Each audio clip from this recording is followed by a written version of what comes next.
We are live. Good afternoon, and welcome to the East Hampton Town Architectural Review Board of today's date, which is May 27th, 2021. I'd like to welcome everyone and open the meeting with the approval of our minutes from our last meeting on May 13, 2021. Can I get a second on the approval? Diane? Yes. All in favor? Aye. Chip? Yes. Esperanza? Aye. Jonathan? Aye. All right, okay, so let's get started. Agricultural overlay, Bistrian Land Corporation, tax map number 300-150-5-6. This has been adjourned per the request of the applicant. Todd Kingsley, tax map number 300-165-5-12.1, 89 Spring Close Highway in East Hampton. Michael, we're looking possibly for Andres Flores, who could be representing the homeowner. I don't see anyone by that name. I do have 3 callers. I can open them up one at a time and see if either of them. Yes, this is for 89 Springs Close Highway in East Hampton. Okay, so the first number I'm going to unmute ends in 9760. 9760. The number I have is 2569 for Andres Flores. Excuse me, caller ending in 9760. Are you there? Hearing nothing, I'll move on to the next caller. The last 4 digits I have are 8418.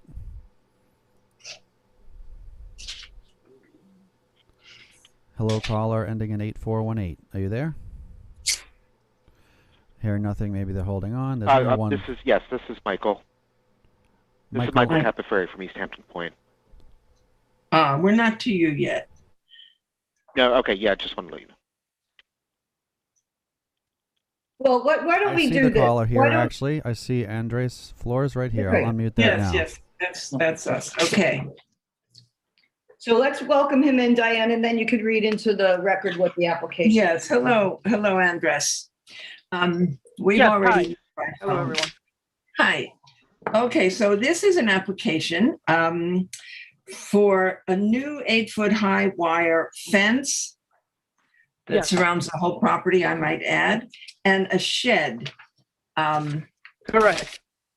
The shed is 7 feet by 11 feet. Now these, if you see my pictures, these on the survey, they're proposed, but everything is already built. And the shed is very tidy and conforms to all of their plans, and it does match the house, as you can see. Go back to the shed, please. Okay, the house and the shed. All right. So I think there is no problem with the shed. This house is on a private driveway off of Spring Close Highway, where there are 4 houses in total, 3 other houses and this one. This is the only house that is fenced and hedged in. The other houses all have split rail fences or nothing. However, okay, now let's move on to the agricultural overlay issue is that it is across the street on the Spring Close Highway side from Charlie and Sons 11-acre nursery.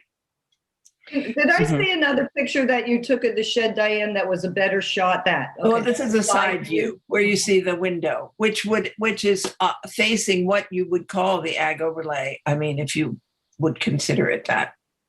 How long ago was this built? Not very long ago. Everything is very pristine. They're having a wedding there, I think this weekend. Everything is very busy and pristine. And the new 8-foot fence replaces, if we could see the survey now, it replaces a 4-foot fence that was existing. And you can see it goes all around the property except for the easement. It's a very nicely installed black wire agricultural fence. It's completely enclosed by either woods or privet. So you never actually see it unless when you're right up by the gate. But it is, in fact, it's not actually 8 feet, it's about 7.5 feet. There's one situation that I found disturbing, which if you would go back to the pictures, please, Kyle. So you see where the picture where this, okay. So this is the fence, and the fence encloses the entire property this way. This gate is, this pillar is 6'3". So this gate is about 5 feet or 5'2" or something like that. I mean, it looks very sloppy, the whole thing. And although this is not the front, this does not, it faces the private drive, so it doesn't face Spring Close Highway. I think the remedy would be at least,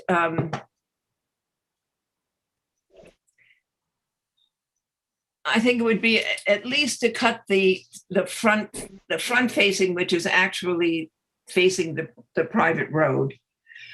I think the remedy would be to cut it down to the height of everything down to the height of the gate on this side. Let me ask one. I have a couple questions, Diane. What's the height of the picket gate attached to the 6'3" post? It's about 5'2", 5'3". Mm-hmm. It's very innocuous. And Andres, do they have approval for that gate? I wasn't sure we were going to talk about the gate. I'm just asking the question. I'm not sure if we confirm it. Yeah, I don't know about the gate. I don't know. All right, let's go back to the survey. We're going to come up today. I was just asking the question. Let's look at this survey. David, can you take a look at this with us? All right, so, or Diane or Andres, where is the driveway? Where is the gate as opposed to the 50-foot wide scenic easement? Okay, the 50-foot scenic easement is on Spring Close Highway. Right. And what you see to the left is the common driveway. Okay. Where are the three other houses? Okay. And at That's the south side, toward yes, the end of the property is the driveway and the gate that you just saw. Okay, so the gate's all the way back where it says scattered stone driveway. Yes. So yes. David, Yes. because that's all the way in the back and it doesn't face the front, does that gate could be up to 6 feet, correct? In the back like that? Down a flag lot without ARB approval? You're on mute, David. Where'd he go? Yes, Betsy, that's correct. Okay, Sorry. so the gate is not a non-issue. The And gate is a non-issue. That's right. right. So Diane, the fencing that is behind the 50-foot wide scenic easement, and then David, I'm going to reference this back to that one that we just recently had with the green fencing, the stockade fencing, where there was an easement situation. Could you give us some guidance on what is allowed based on the way that this fencing is on this property? My pleasure, Betsy. Fencing can't be located in a scenic easement. There's language that's specific for each easement. So without reading the specific easement that's on this survey, it's hard to get really specific, but you can't have fencing on a scenic easement. Well, it looks like it's on their property, but it's because it's so far back from the roadway. I was wondering what the code would be with what is their right to fencing on a property that is like this, the way it's situated, and what they can have as of right and what they need ARB approval if it's all above. You said the application said 8 feet, but Diane, you said it's like 7.5. About 7.5. And there's also on the survey, and I mentioned this to Andres when we spoke, it looks like the fence is off of their property too. It is, You're yeah. in the upper Correct. upper I left. spoke to the owner, and he doesn't have a problem just fixing the fence and putting it back on his property line. Uh-huh. Mhm. Okay, I think, Well, I'm just trying to find out from David what is what with this, with regards to our code before we make any recommendations, because I'm unsure. I mean, is there a specific part that you're unsure of, or are you just asking me to opine on the? Well, the situation, the front yard is on the Spring Close Road, right? No, well, no, the front yard, the front of the Well- house and everything is on this private drive. No, but the code wise, Oh, code wise, I don't know. The side of the house faces Spring Close. So is that considered the The front? front of the house faces the private driveway. The front of the No, house, I understand that. So the side of the house that faces spring closed. Spring Close, that wouldn't be considered the front, but that's still the front facing street. So we're trying to understand what the code is with regards to a property that's laid out like this. Mhm. So if it faces, as you just described in that situation, it is, the front. yes, it's the front. It's if it's more than 55 feet setback, you can have up to 8 feet as of right. I'm sorry, the board can approve up to 8 feet. You can have up to 6 feet as of right because it's a side yard. Okay, so the fencing that runs along Springs Close, that is approximately 50 feet from the roadway. If that was moved back, let's say 5 feet, so it was 55 feet from the roadway, he could have 6 feet, but we could approve up to 8, correct? Yeah, I think that fence is fine. I mean, it's so enclosed in woodland. Mm-hmm. So you And don't, as I said, what it faces is a nursery. It's not a sensitive, right, and so there's nothing don't, sensitive about it. and you don't see the fencing from the road, correct? You don't see the fencing from anywhere, basically. Okay. And then Only- on the sides and the back, what can we approve and what is their right on these? Is this all the same where it's all, they can have 6, but we can approve up to 8? Could you be specific about which side? Well, I'm talking about the Driveway. driveway side and what's north and west. The That's south north. side? Yeah, the south side, the north side, because, David, it brings into play again what we talked about last week, that if there's this deer fencing exception, which this doesn't, allow because it's not 50% enclosed, can they really have this much 8 foot? That's what I'm just trying to understand so we know the code here. It's a tricky property.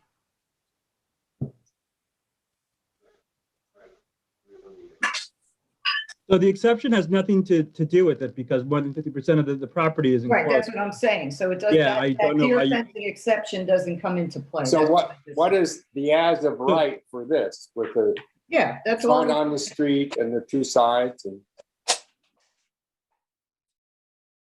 So if it's more than 55 feet, they're entitled to, it's considered the side yard, so you can approve, they can have 6 feet. If it's not, it's the front yard, it's 4. Well, let's say it's close to 55. Yeah, it's very close. It's fine. Esperanza, you have any comment on this? Well, I see a property that is fully enclosed with 8-foot deer fencing. Yeah, 7.5. So Yeah. What I would recommend, having been there, walked around the property, is that the driveway side is the side that I think is where the gate is and where there are the mismatched heights of the fence and the pillar and the old gate. I think if that side of the property, if that was brought down to 5'2" or whatever is the exact height of that gate. To match the gate? Okay. Well, the posts were 6'3", Diane, you said. Yes, the posts were 6'3". The gate is about 5'2" or 5'3", something like that. Anyway, I think that it would make everything perfectly acceptable given the circumstances and situation of the neighborhood and the presence, the way the property presents itself. So Andres, would you be amenable to Yeah. drop the driveway fencing down to 6 feet? To 6 feet? Yes, I'll talk to the owner. But that seems very reasonable. Okay. Yeah, And we will So- also be able to fix the fence. We'll put the fence on the property as well. All right. Does anybody on the board, because I don't want Andres to go back thinking that that's all we're looking at. Does anybody on the board have any issues with dropping all of the fencing along the driveway to 6 feet and moving anything off the property onto the property, and then the back side, the other side, and then the front facing the easement at 8? I think that I've been thinking about this sort of thing all week long, and I think that going back to as of right as a normal thing is pretty good, and this is actually very close to that. Whereas we're allowing one wall to be 6 feet, the rest are 8 feet or totally hidden in the woods in this case. All right. So you're okay with it? Yeah. Yeah, I am too. Diane, I'm sorry, Chip, where are you? Yeah, I'm fine with it. It's a pretty rural area. It's off the beaten path. I have no issue with it. Yeah. And Esperanza? Okay. Okay. All right, Andre, so we're going to table this. You talk to your homeowner and see if they're in agreement with dropping all of that driveway fencing to 6 feet. And you'll come back and let us know when you're ready to be put back on the agenda. But what I'd like to suggest is that we're overwhelmed with applications. So the sooner you get back to us, the quicker we can put you on. We're almost to the breaking point for the next meeting. So you could have your conversation and maybe have something into the office by Monday. That would be very helpful for you to get on the June I will meeting. do my best to I'll do my best to get everything on Monday. Okay, great. I would like to say, Andres, that that I think if you evened up that pillar with the fence at 6 feet, and cleaned up that confusion of heights there in that area. Okay. We'll work on that too. And and everybody's okay with the shed at this point, correct? Oh, the shed's very nice, very innocuous. Okay. All right. Thank you. Thank you. 37 Thank you very much, Town everyone. All right, you're welcome. 37 Town Line Road LLC, tax map number 300-196-3-1, 37 Town Line Road in Waynescott. This is Esperanza, but let's see if there's Donna Mustak on the line, Michael, or Michael Davis. I do have a number I can check. The last 4 digits are 9750. I'll unmute that now. Yep, Daniel Thorpe. I'm working with Donna. I'm the landscape architect from LaGuardia Design Group, and Donna's with Michael Davis. She asked that I present the client today. Hi, Daniel. Hi. Okay, Esperanza, if you could read into the record what the application is for. This is an application to add a new generator to this site, which has a new residence that is still under construction. And that generator is, hold on. The size is 62.2 by 30.6 by 38.6 inches. And so this is the location of the proposed generator. It would be at the beginning of this line of AC units. So it would be the first one you would see. So what am I counting? 5 AC units? Yes, and then there would be this 62-inch by 30-inch generator right in front. Can you give me the dimensions again? I'm sorry, I was taking notes. 62.2 by 30.6. And these are inches? Yes, by 38.6. Okay. And then there is, I mean, we can take a look at the pictures. This is just so you have the context. So it'd be on the left side of that photo. And then we can look at the landscape plan, I guess, is where we could.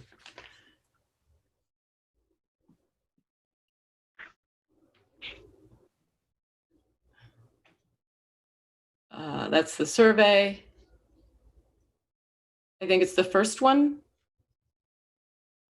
There you go. Yeah. Can I ask a question, Dan, and if anybody else, doesn't 5 feet long on a generator seem a little long? Or is it because of the square foot of the house at 7,000 square feet? Well, they come in all different sizes. I mean, this is actually not the biggest unit they offer. Mm-hmm. So, Yeah, I actually- answered my own question because I believe the house is like over 7,000 square feet, correct? Yes, Can't it be is. certain, but in the generator sizes, this is, I would call a medium generator. Mm-hmm. Okay. Sorry, my computer's frozen. I'm just waiting for it to load.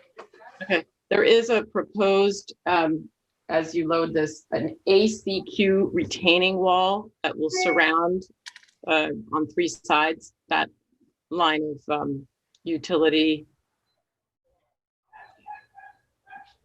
And is that towards the neighbor? There's going to be a retaining wall. Is that a sound barrier? Maybe Dan can answer that, because it is very close. I mean, it's at the setback. It's 15 feet from the side yard. Right. So if the wall is, Here it is, right at the bottom of the screen. There's a little box that says GEN. Thank you, Kyle. And then how tall is the retaining wall? It's not tall. It's not tall. It's only a couple feet. What's a couple feet? Well, what's a couple feet? If the generator is 38.6 high, I'm assuming, or 30, it would have to be above that, no?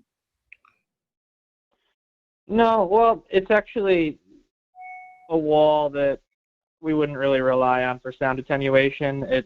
It's a wall that would be, the top of the wall would be at or around the base of the generator, just to level that area off. We wouldn't be relying on it for mitigating any of the noise. We do have a hedge proposed along this whole utility area, which should help mitigate some sound. And then there's a substantial privet hedge, and then there's a stand of large evergreen trees on the neighbor's side that are probably going to give us our best sound break. Okay.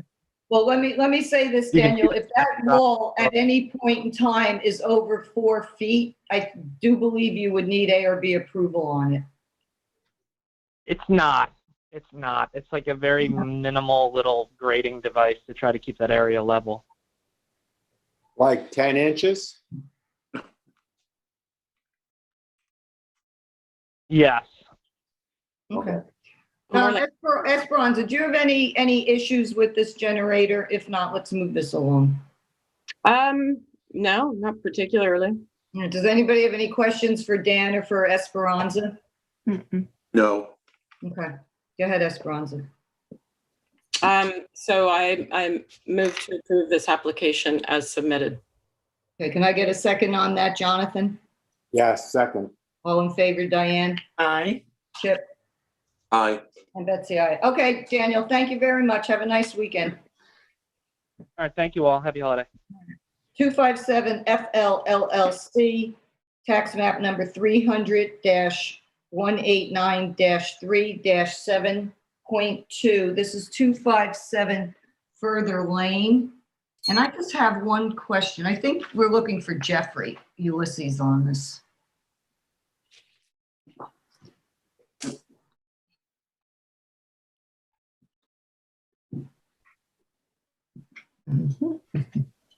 Michael? Yes, excuse me. So we do not have anyone on the phone regarding that name, but I do have one person in Zoom that is in the waiting room that's just a phone number. I don't know if you want me to let them in and see who they are if it pertains to sure. this. All right. Yeah. So they'll be coming in now into Zoom and we can ask them. You know what also I wanted to ask? I don't know if this matters, but since we had this applicant in front of us last week for the stucco fireplace, the name was Further Lane Farm LLC, and this is 257 FL LLC. Is it possible that they have two different LLCs for one property? Excuse It's me, the same Chair. tax map. It's the same tax map number. Chair, if I can just determine who the caller is with the last 4 digits, 6972 in our Zoom meeting, could you identify yourself? Hello, participant in our Zoom meeting with their phone ending in 6972. Could you identify yourself? Hearing nothing, Chair, I'd bet that they're holding on to another one. And I just see actually Ulysses calling in. Here we go. Okay. Okay, I'm good. gonna unmute Ulysses now. Great. Diane, we'll say hi and then you can read it into the record once he's in, okay? Okay. Andre, could you identify? Are you there? Good evening. Yes, I'm here. Jeff. Hi, Jeff. Can you hear me? Hi, Yep. guys. How are you? Good. We're going to just read into the record what the application is for. Okay, this is an application for a proposed driveway gate. 5 feet 5 inches. It's cedar. It's charcoal gray. Now, if we remember this property last week, we approved a black colored stucco fireplace. And this is nearby. If we look, I think the easiest thing here to do is to look at the survey, because the gate is, it's not at all on Further Lane. Correct. Okay, if you see this long driveway, which is hundreds of feet long, and if you go around the corner here on the lower left, on the lower, no, okay. Here's the gate right here on the lower, in the lower left quadrant, entry gate. The fireplace we approved last week is, you should be able to see it. Yes, I could see it on my copy of the survey. Okay. Well, so Anyway, this gate is nowhere near Yeah, the fireplace is Further to the Lane, left and of the is, spot. Okay. So, right. So it's all the way down and it curves around. right, Okay. so it's Let's take a totally look. hidden. Let's take a look at the gate. What does the design look like? Okay, it's a little wall. It's 5 foot 5 inches, I believe. It's charcoal. It's totally for privacy. And obviously, if you remember the black stucco fireplace that we approved, it's very much in keeping in the aesthetic spirit of that fireplace. So I assume that it's all been very well thought out. Because you can't see the gate from anywhere, I would tend to. Right. There was a Let them have picture what on they this. want. There was a picture of the actual gate in the color on the spec sheet. Kyle, if we could just see that so the board can see it. Yeah, it's that one right there. That's it. Okay. Yeah. All right. I don't have a problem with this. Is there any questions for Jeff or Diane, board? Well, maybe the only question is the question we had earlier, is why are there 2 different LLC for the same property? Yeah. Jeff, could you answer that? When you say 2 different LLCs, I didn't hear you earlier. What was the question regarding LLC? You said All right. Let me do there's this. a 257. Go ahead, Jeff. Yes. Oh, okay. Maybe I do understand. So this is a property under 257 FL LLC, which is under the umbrella of, I believe, I can't remember offhand, another LLC. They're the same owner, but she does own on another property.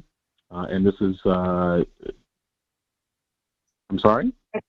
Yeah, because what happened last week, and you were not representing them for the fireplace, the LLC was Further Lane Farm. And we just had a question why on the same property, there's 2 different LLCs. Yeah. But I guess it doesn't. Do you have an authorization from both entities to represent? He did represent the one last week. He's representing. So he's saying that if you listen to his response, that it's an umbrella. So that there's a subsidiary LLC, which is this one. Okay. Do you have an authorization? The authorization is part of the application, yes. Okay. All right, great. All right, thank you, David. Thank you, Jeff. All right, since nobody's piped up, let's move this forward. Yes, okay. I would like to make a motion to approve this application as submitted.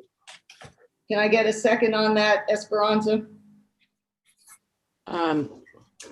Second. All in favor, Chip Yes. and Jonathan Yeah. and Betsy. All right, thank you, Jeff. Have a nice weekend. You as well. Okay, you're good to go. All right, changes to commercial, East Hampton Point, tax map number 300-75-1-29295 3 Mile Harbor Road in East Hampton. And Michael, we're looking for Michael Capaferri. He was Yes. in the I hold have that. room. Yep. Okay. I'm going to unmute that caller right now. Okay, thank you. Hey, Betsy. Hi, Michael, welcome. Good afternoon. Good Hi. afternoon. Hello, Okay, so, everyone. I'm Afternoon. going to just read into the record what this is for. There's a couple moving parts to all of this. I guess everybody's aware that East Hampton Point has changed ownership, and they're doing some, I would say, fairly minor updates and upgrades on the resort property to signs and awnings and retaining wall. So let's go through it. So under change to commercial, the application was for replacement of 4 existing awnings from blue to black and changing the logo. We'll deal with the logo part of it when we get into the business sign, but for now, let's just take a look, Kyle, at the awnings that they submitted.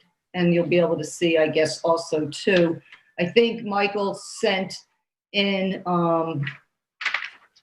what was there currently existing and then what they're Yes. changing to. Okay.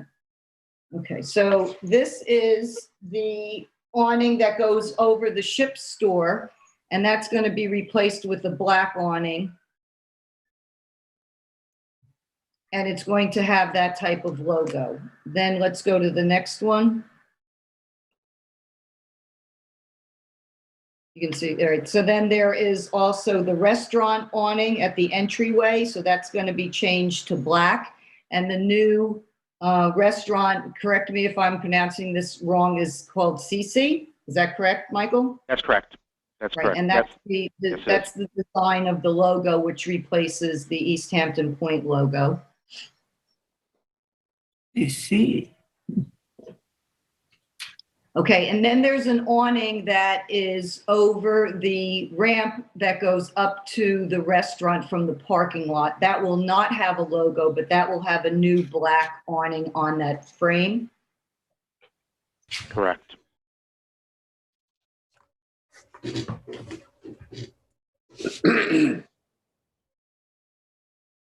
And then this is the hotel reception cottage, and that is going to have, again, a black new awning on that frame with the new East Hampton Point logo.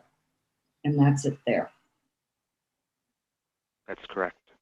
Okay. The other part of this change to commercial, and I know that you added another updated application. You just added on the retaining wall. I just don't have that with me, Yes. but I know that in fact that you did, so it is in the file. So this is a existing cinder. Is it like a cinder block wall, I believe, correct? It is cinder block. It's cinder block. Correct. Okay. And it was white, and It was an actual cinder block wall. Yes. Okay. We painted it. Was it painted white or no? No, it was Original. never painted. It was the color cinder block, and we painted it black to mirror hopefully the awnings. Right. Okay. And so I believe in the record, your color, the actual color black is graphite 1603. And this retaining wall, from the ground up is a little bit more than 5 feet, if I'm not mistaken. And, I have no problem with black. They planted some, beach grasses along the bottom that will probably grow up, another foot throughout, the next season. I think it's okay. I think once they, have the updated awnings, it will all be very cohesive.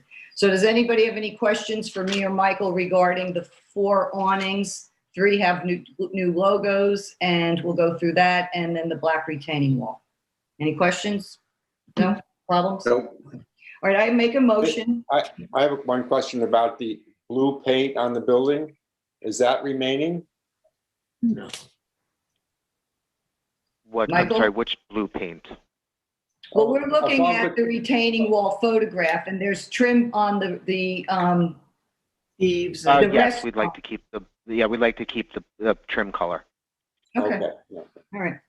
Thank you, Jonathan. All right. So I make a motion to approve this application as submitted with regards to the swapping out of blue awnings for black and approving the black graphite 1603 painted retaining wall that was there. Okay. So we're going to move Michael over to business signs on page Wait, 3. second and move.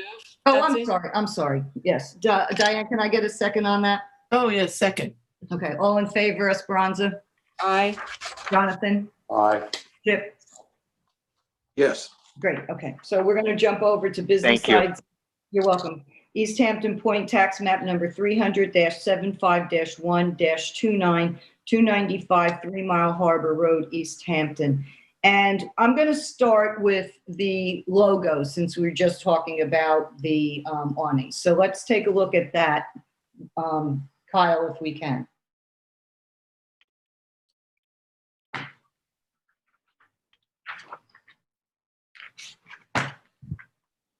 And I also want to mention that the awnings are, awning fabric. Okay, so this is the logo that is going to go over.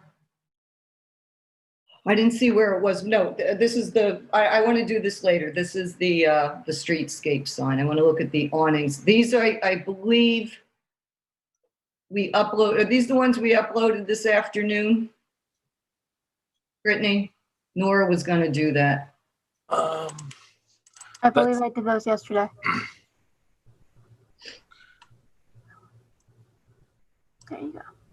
There was a spec sheet that showed the actual dimension of the logo.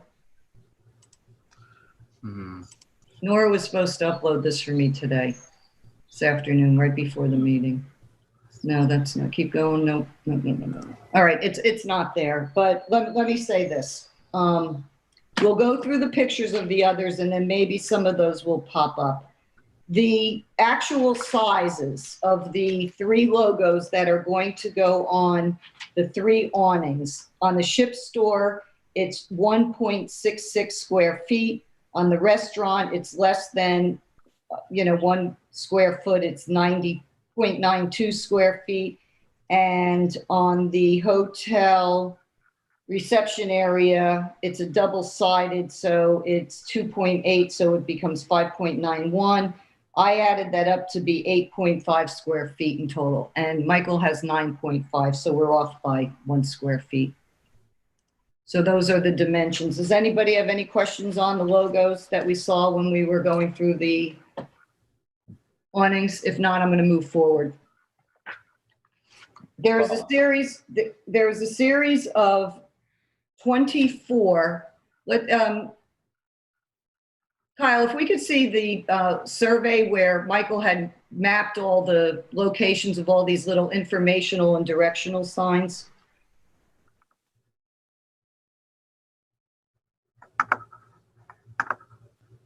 Okay, so there's 24 directional signs that they identified on the property. And we could really quick go through. What Michael did was he took a photograph of each existing sign that's falling under this informational and directional group. And then he also shows what they're swapping it out. Sometimes it's only just swapping out the actual logo. Other times they might change a wording here and there. Let's just go through them really quick. This doesn't really become part, from what I understand from David, all these directional and informational signs do not become part of their total square footage for their business signs. However, the awning logos do. That's correct. Right. So The let's just go informational through signs these. aren't advertising. Let's just go through these real quick because there's a lot of them. So you'll see this is what was there. Then that's what's going to be. So let's zip through them, Kyle. Just keep going. So they're all going to be the same size that they already are, Yes. just a Yes. different color and logo. Right. Correct. Yep, exact same size. Mhm.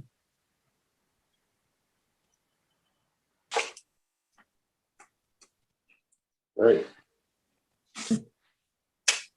I must say, it took a little time, but Michael really, got this all together. It's pretty amazing, his documentation of all this.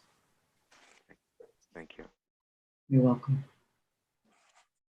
Okay, so while we're skimming through that, there is and I'm sure everybody's familiar with the road sign up on 3 Mile Harbor. We'll come back to that, Kyle, after we finish the road sign. So if we can go to that. It's not a single-sided sign. It actually faces south, but it's angled on the ground where you wouldn't see the sign coming back north. So it is a single-sided sign. And that sign currently is 15.8 square feet. It's 43 inches by 53 inches.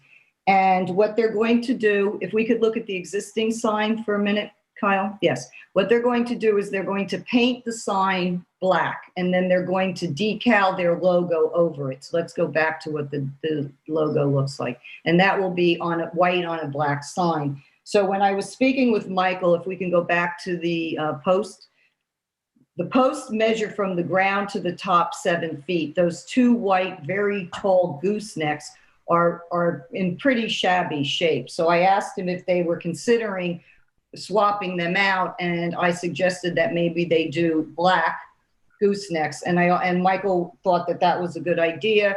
And I also said that in the files that he submitted that there's 60-watt bulbs in each one, that they would be reduced to 40 watts each. And that I also wanted to recommend, because I thought of this later on after our conversation, that since they're buying new ones, that maybe the neck or the arm isn't as tall, because they're like 2 feet off the sign, Michael. If maybe you can find something that hovers a little bit lower, a little bit more modern looking than these. Absolutely. I think. Absolutely. Okay, because I think what I would like to do is we can go ahead and approve the signs that we've been going through. And then you can come back to us with a modification once you have the spec sheet for the lamps, right? And at the same time, and Kyle, let's go back to the Buongiorno sign. So the little ship store that we saw where they're changing the awning, this is going to be like a little cafe called Buongiorno. And Michael submitted signage to make a new sign where the existing sign is, but it's quite large. It's, what was it? I think it was like something. 15 square feet or something. So with what he has on the logos and what he has in total with the roadside sign, he's about at 24 square feet of signage. So I told him if he kept it under 8, if they reduced this to 8 square feet, he would be under the 32, and he could do a modification to this business sign application, and we could approve it, if it's acceptable to the board. So if everybody's okay with all of this, I'm going to move forward to approve the logos on the awnings and the roadside sign, instructing Michael to come back to a modification when he has a spec sheet on the black lamps above the roadside sign and a smaller design version for Buongiorno. Any questions, anybody? Can I comment on the roadside? Please do. Yeah. I'm wondering if you said 60 watts down to 40. I think that they should be LED lights, which would be down to 10 watts or something like that. Right. And they have a lot of linear lights that could be in a nice modern black horizontal housing where you wouldn't have those big ears stand up at all. So you might want to look at that. Right. That's a very good suggestion. And thank you for bringing up the LED. And also we want to make sure that they're dark sky compliant. Yeah. And maybe think about something more modern than the goosenecks, Michael. Yeah. Got it. And so Will do. It's just suggestions from the board. Okay. Oh, with those beautiful graphics. No, we're very, very appreciative. Yes. Okay. All right. So I'm going to make a motion to approve the business sign application for East Hampton Point. It does not include the 25 informational and directional signs, but what it does include, it includes the 3 logos on the 3 awnings that we pointed out, which is for the ship store, the restaurant entryway, and the hotel reception. And I'm also approving the roadside sign, painted black with new white decal logo at 15.8 square feet. Can I get a second on that, Jonathan? Yes. And all in favor, Diane? Aye. And Esperanza? Yes, and what was the dimension then? So it was under 8 feet for the roadside sign as well? No, it's 15.8. 15.8, thank you. And Chip? Yes. Okay, great. All right, Michael, you're good to go. Have a good weekend and good luck. Thank you so much. Have a wonderful holiday, everyone. Thank you again. You too. You're welcome. Okay, so let's go back to page 2. Oops.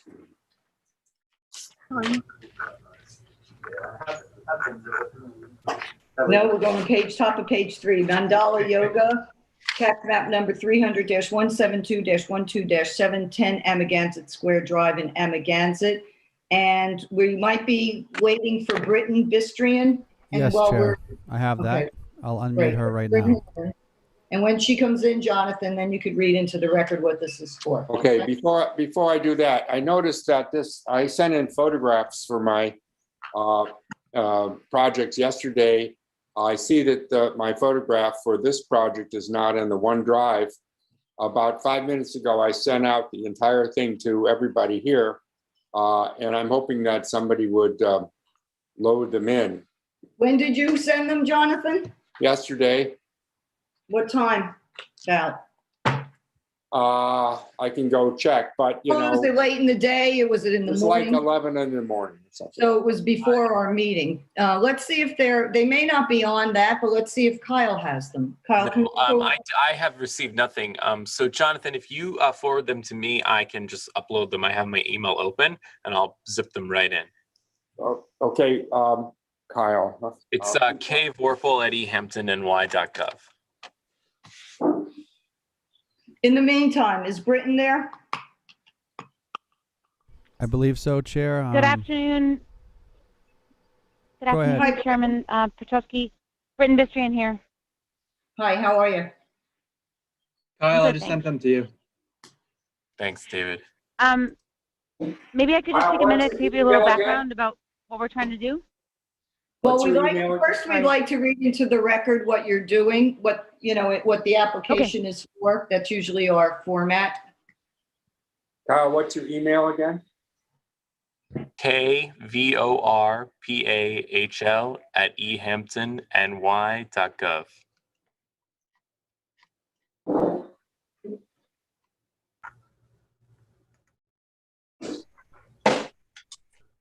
Let me ask a question since Brittany is with us. Do you have that, Brittany, that he sent yesterday?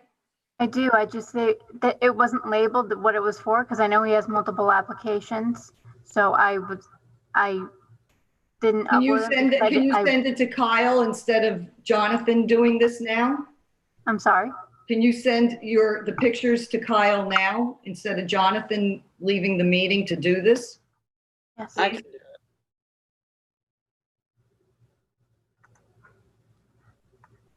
Jonathan, come back. Hi. Jonathan, Brittany's going to do it. Okay, all the images were labeled separately. Okay. I'm sorry, Jonathan. Yeah. I'm sorry. Okay, so can you read into the record what the application is for, Jonathan? Yeah. Get down to that.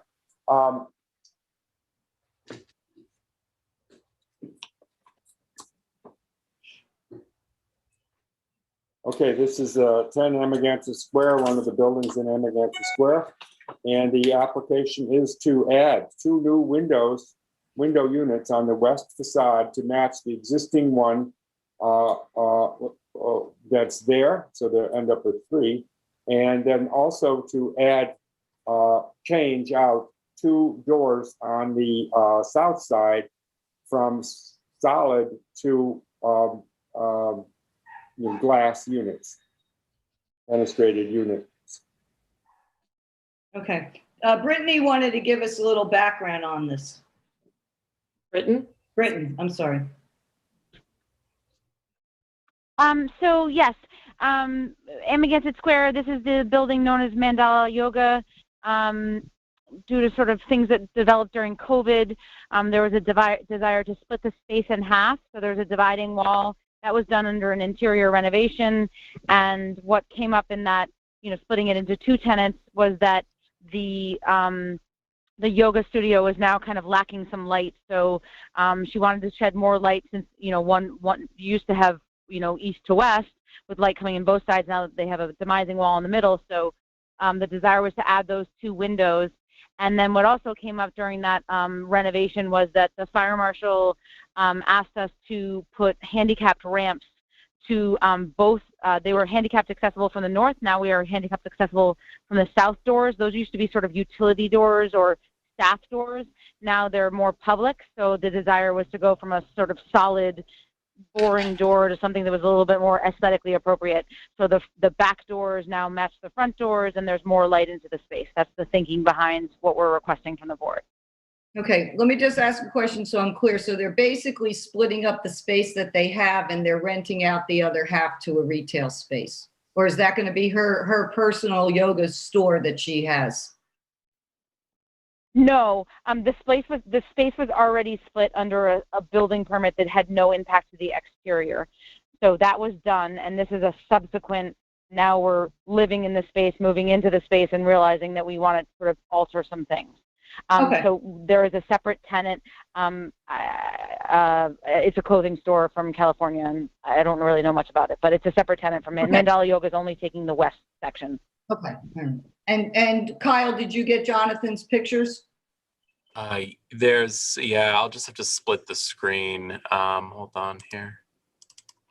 They're all grouped together in one kind of thing. But if you look on the bottom here, this white building, that's the building in question. Okay. Is that what you're looking for, Jonathan, or were there? Yeah, that's it.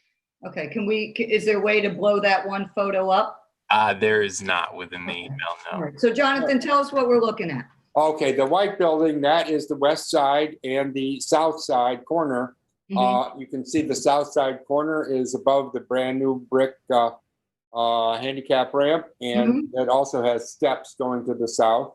That solid door will be made into divided lights door so the sun can come in, because people will use it to get in and out. Right. And then there's the triple wide divided light window on the west wall, and there'll be basically a similar or the same window to the left and to the right of it, making triple glass. Great. That helps by you showing that to us. So let's look at the elevations. Thank you, Jonathan. Yeah.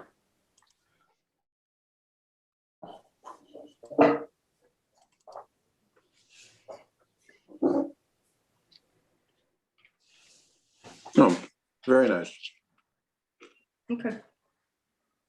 So the back door is floor to ceiling divided light.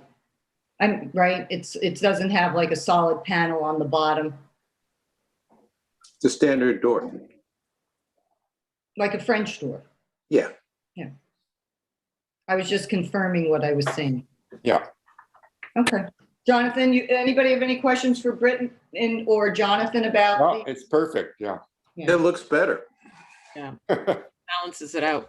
Yeah. Okay. Go ahead, Jonathan. I think the Architectural Review Board, I move that we approve this application for the two doors and the two new windows at this address. Okay. Can I get a second, Esperanza? Second. All in favor, Chip? Yes. Diane? Aye. And Betsy, okay. All right, so you're good to go. Britton, are you on anything else today? Next one. The next one, but Yes, I'm on the next application. Right, but after that, Then just the request for a CO. I don't think I need to speak on that one though. So Just Hampton Racket I'd like to talk to. Yeah, right. You don't have to hang out for the C of O. Okay, Green Hollow 10, unless you want to. We can jump to it if you'd like, and while you're here. You let me know when we finish Green Hollow. Okay, Green Hollow Tennis Club, Inc., tax map number 300-184-3-11, 172 Bucks Kill Road, East Hampton. Esperanza, if you could read into the record what this application is for. Yes, it's the applicant removed an Anderson sliding door and replaced it with a white painted, it says solid door, but it's a Dutch door with the uppers in 2 panels, and with the upper panel in glass, 9 divided lights. And that is the picture of, it's actually existing. It's installed. I spoke with the owner yesterday, Monica, and she explained to me that, and also I asked Britton to send me, there was an elevation of what was there before with the sliding door, and Monica said it was just becoming dangerous with the camps that they have with small children and the glass door, somebody almost went through it. So this became a more practical solution for that area. And that's really it. I have no issue with this. This is on the sort of the back side of their clubhouse. Mm-hmm. You see here, that is the proposed or existing. And then there was another. But let me just ask you a question so the board understands it. So if you go back to that, Kyle. So where those double doors are, that's where the sliding doors were, right? No, that is actually all there. We're looking, that's why I asked Britton for the elevation with what was, because you will be able to see better what was replaced. It's really, the new Dutch door is there, the picture that the photograph that you just saw. Mm-hmm. Right. That, and then there was an elevation that I did send to Brittany this morning with what was there before, so you'd be able to see, because for me it was also confusing. Yes. Was it uploaded, Brittany? Is it in the file? Yes, it is. That should be right there. So it's a photograph we're looking for. No, it's just this. It's the what was this. Oh, I see. So I get it now. Okay. Yeah. So where the Dutch door is, that was where the sliding door is. Correct. Right. Okay. Correct. There are 2 sliding doors. All of this is sliding doors, and they just replaced that one sliding door with the Dutch door. So right. I think it's fine. It's, as I said, it's on the back of the building, and it serves a function. So I have no issue. So it's only in that one specific section that door changed. The other doors are there, and they're going to stay there. I just want to be clear for the resolution. Yes. Yeah. Okay. All right. So does anybody have questions for Britton, or for Esperanza? Mm-hmm. If not, if you'd like to move forward. I make a motion to approve. Can I just make one? Sure. Sorry. I wanted to tell the board, I'm not coming in for this for post-approval because they just put it in.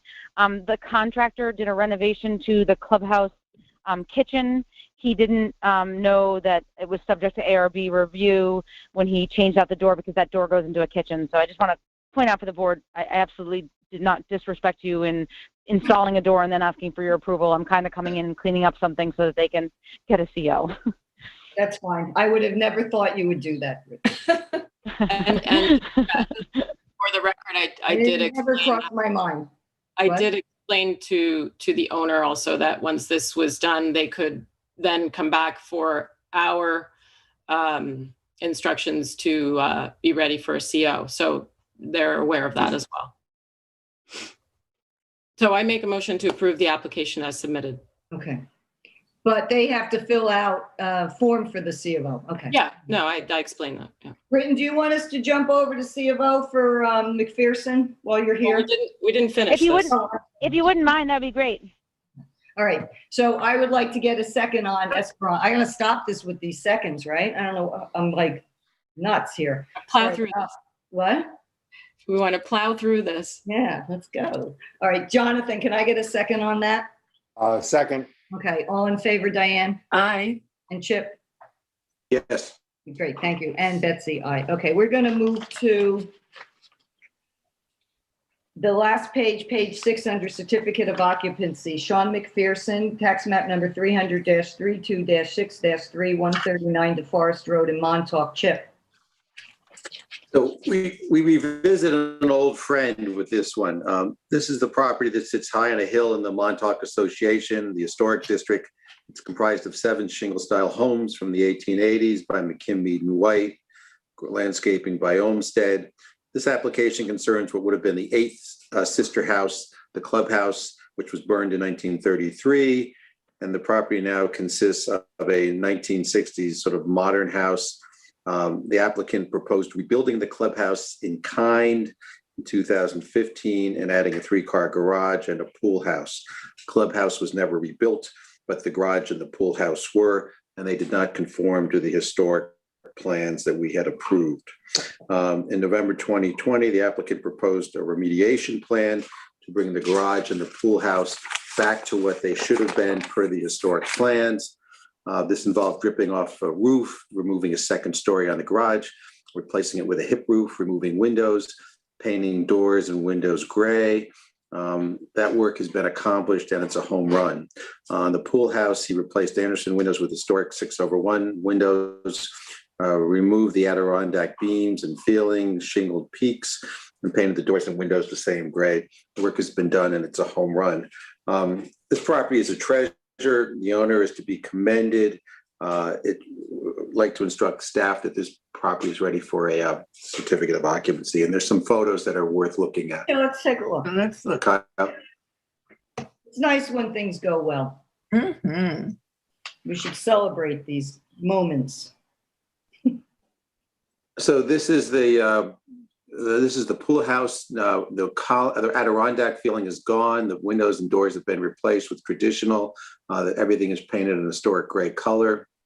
It's a window on the side of the pool house.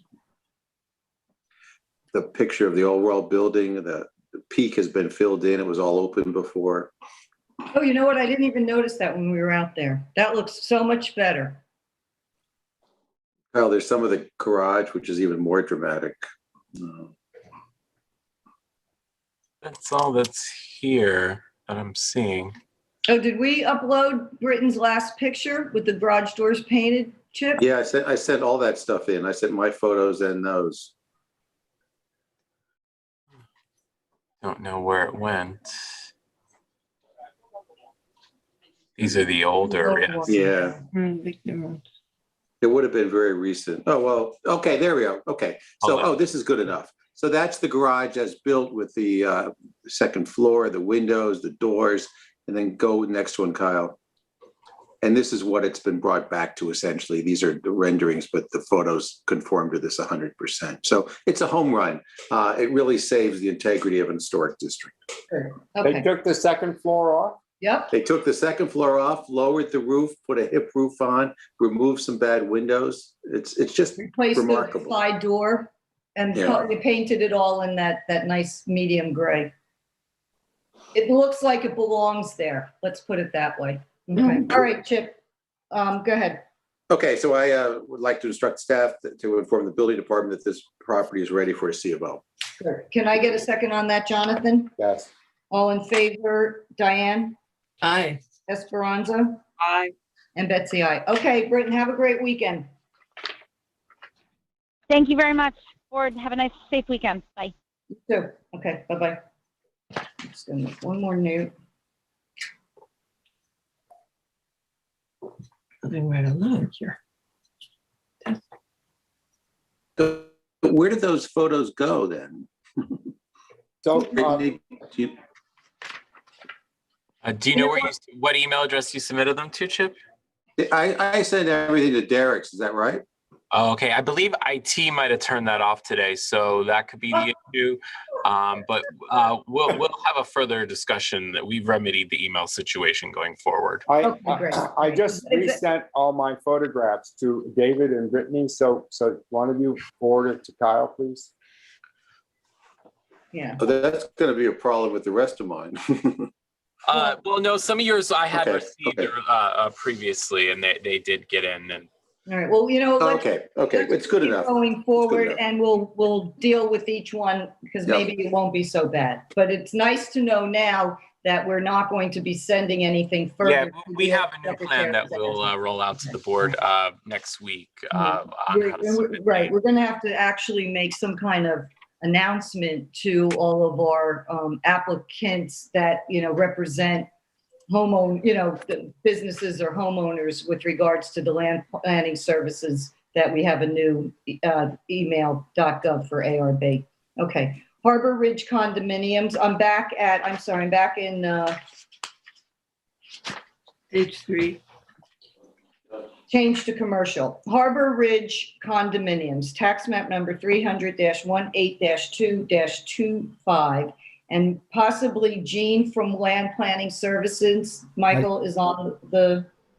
Yes, Chair. I see that caller. I'll unmute that now. Great. Okay, great. Hi, this is Jean from Land Planning. Jean Hi, Galante. Jean. All right, great. Hi. I'm going to read into the record what this is for. And there are some supporting documents and pictures. While I'm reading it into the record, we can just take a look at the pictures. It's sort of a no-brainer. All right, so what this is Harbor Ridge condominiums. Where they're situated is there's a group of condominiums behind the Montauk Downs Golf Club that have been there forever, called the Fairway. And then further past the Fairway condos, these seem to me, I don't know, but they seem somewhat fairly new. I'm not sure of their circa. But there are 6 actual buildings on a cul-de-sac, and they have, I believe, 2 or 3 units in each one.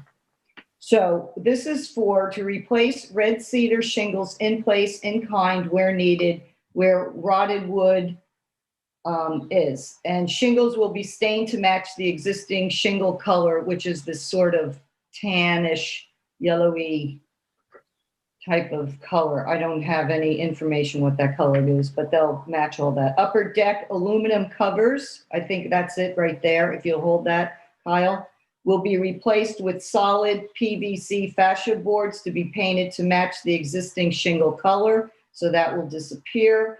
A drip edge will be installed as well to facilitate water flow to the gutters. Replace rear gutters in place in kind as needed. So I don't have any questions. I spoke to Jean about this. I was wondering if there was any specific units that they were targeting, and she said it's just that they're going around the complex, and whatever needs to be upgraded and updated, they are going to do that. And I don't have any problem with this. Does anybody have a question for me or for Jean?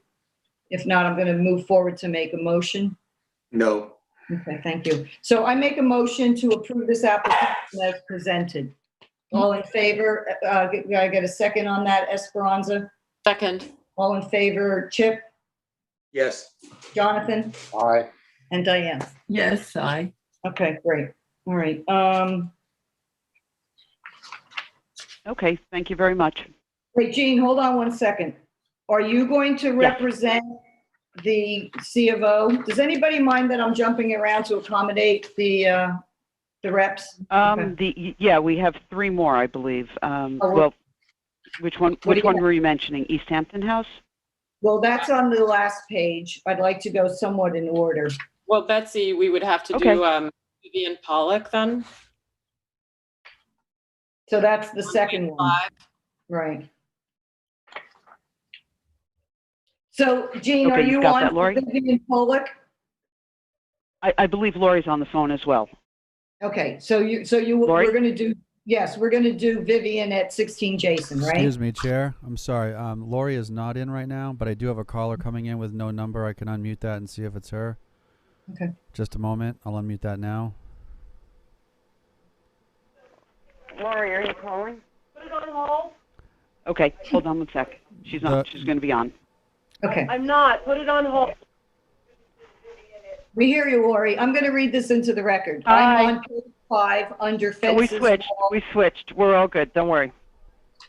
I'm on page 5 of the agenda under fences, walls, gates, and berms. That needs to be corrected on the agenda.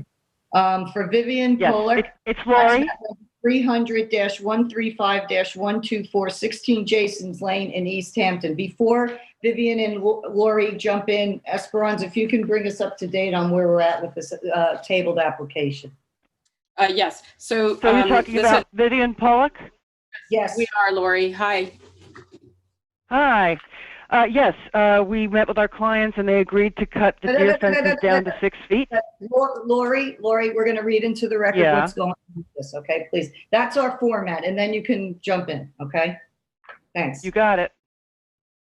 Okay, so the original application was regarding 8-foot deer fencing or coated wire mesh with metal posts and some pedestrian wooden gates. This was approximately 206 linear feet of existing deer fencing. There was some discussion about the height, and Lori has come back with, after having met with her client, with the proposal of cutting down the deer fencing in both front yards down to 6 feet in height. Just to recall, this property, and I have photographs again, is it's a corner lot. So it faces both Jason's Lane and then Jason's Court. So that's facing Jason's Court. And those are the old pictures that I had. So it's not as green. And that's facing kind of both. That's definitely facing Jason's Lane. And it's, you can see it's a very not landscaped, but it's wooded and lots of vegetation, and really the fencing kind of disappears. And it's quite a distance on Jason's Court side from the street. It's not quite 55 feet, but almost there. I love that house. It's like a little storybook cottage, right? I took this photo because this was, I think, today. You can't see anything. This is from Jason's Lane, and where you see that little brown part of the house and where the green vans are, that's the area where there is right now still 8-foot fencing. But that's going to be reduced to 6 feet? And the proposed is 6 feet. So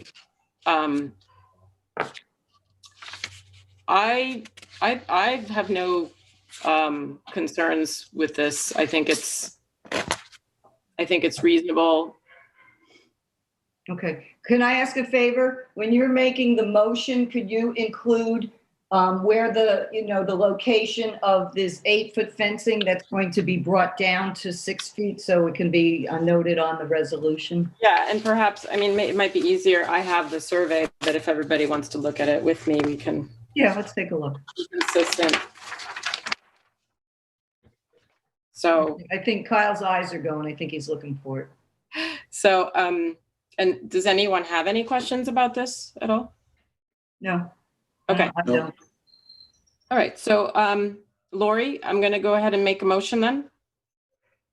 Yes, great. Yeah.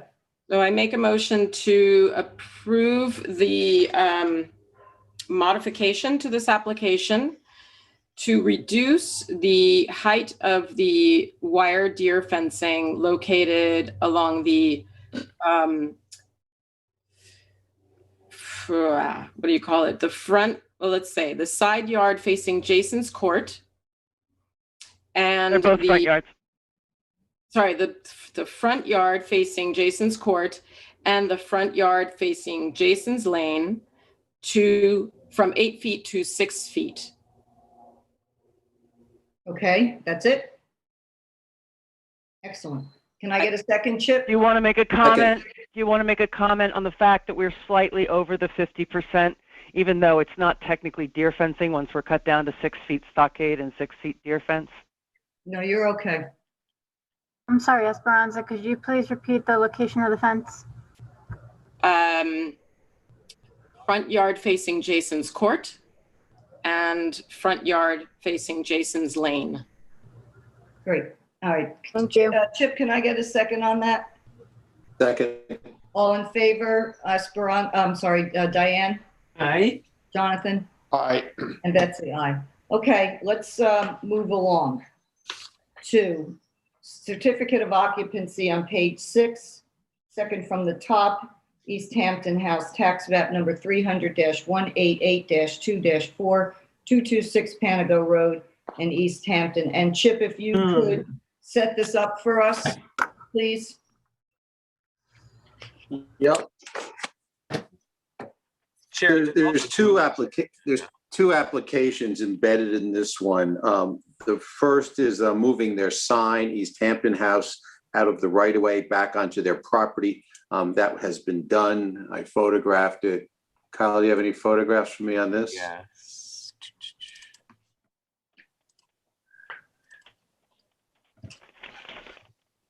Yeah, so you can see that dirt bed in front of us. That's where the sign was.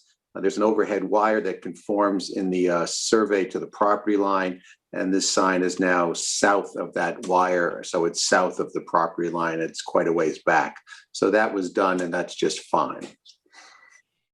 The second part of this application is the But why don't we do this? Since they both have different, do they have two different certificate of occupancy forms in your file? In my file? Yeah, you should have like a C of O certificate form that they filled out and paid. Yes, there's two separate forms, yes. So yes, why yes. don't we approve it and notify staff, okay? Okay, so notify staff that the application on the removal of the repositioning of the sign has been completed, and they can move to a certificate of occupancy with the building department. Okay, can I get a second on that, Diane? Yes. All in Aye. favor, Esperanza? Aye. Jonathan? Yes. And Betsy? Aye, okay, all right, so we're good on the sign, okay. Yeah. The second part is a friend from the last meeting, and this was the construction of 385 feet of black metal ornamental fence, which was approved at 4.5 feet or 52 inches, and which measures 5 feet to 5 feet 6 or 60 to 66 inches in different areas. The fence surrounds the pool, rides up the berm, and goes along the back side of it. The fence is capped with spikes and feels very urban.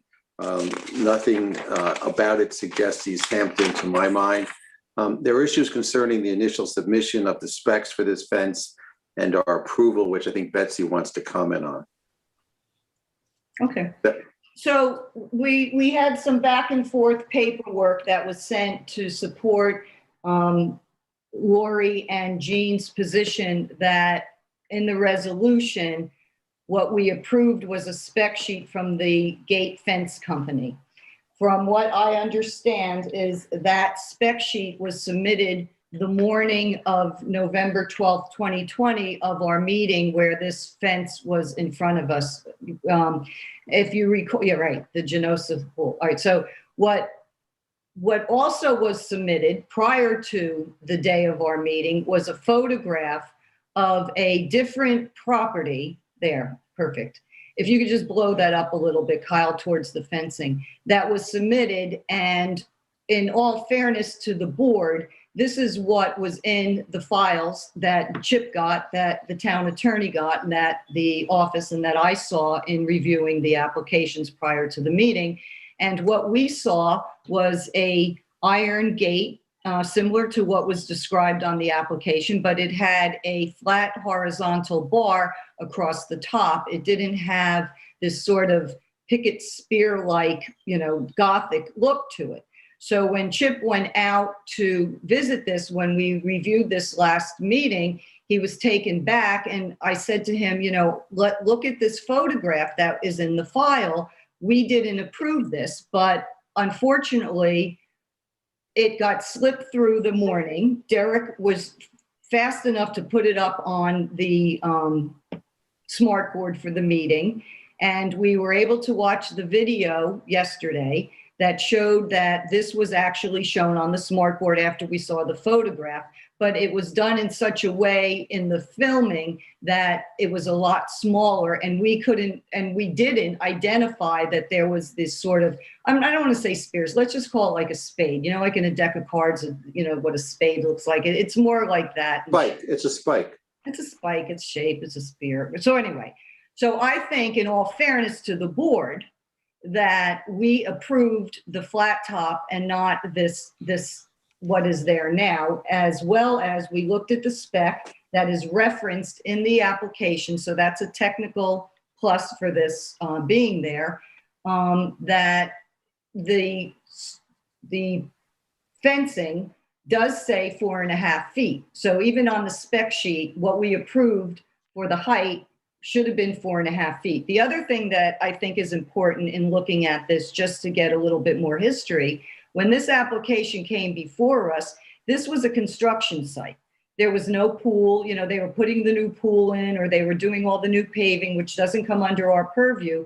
And I don't think we understood that this fencing was going to go up the berm, back and around and across. This is more massive than I believe the board understood this to be. I thought this was going around the pool and then it wouldn't be up and around the berm. But I assume, and I'm sure that this is true, that they have to put the fencing up on the berm because somebody can come and climb up the berm, and then the fencing is below the berm and they go to jump in the pool and maybe they're going to cut their leg on a spear. So that's why this has to go up and around the berm.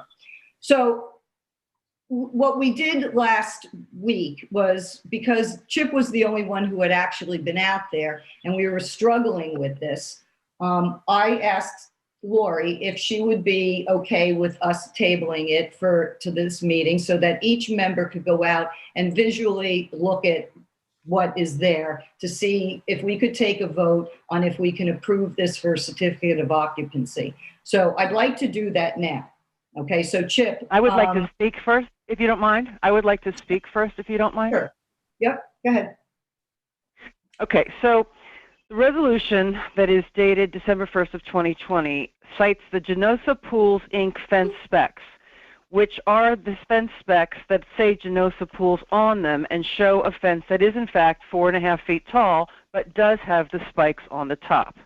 Excuse me, Lori. Wait, excuse me, Lori, please. Don't waste my time with this. We just said that. I just explained exactly that the resolution refers to the spec. The spec wasn't in Chip's packet a week before the meeting. He didn't see it. It popped up during the meeting. Nobody made a distinction between the photograph and the spec. We understand it was a mistake, and we understand it's a technicality on your favor. Okay, that's it. Okay, do you have anything else? Okay, great. But I just wanted to also make the point that it is state code. We have to have the spikes.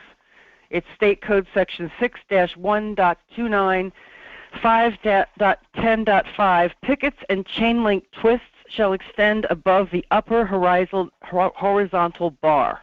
It's okay, state so I code. spoke to the town attorney about this. This is not a picket fence, and this is not a chain link fence. A picket fence is a wooden fence with that comes to a point at the top.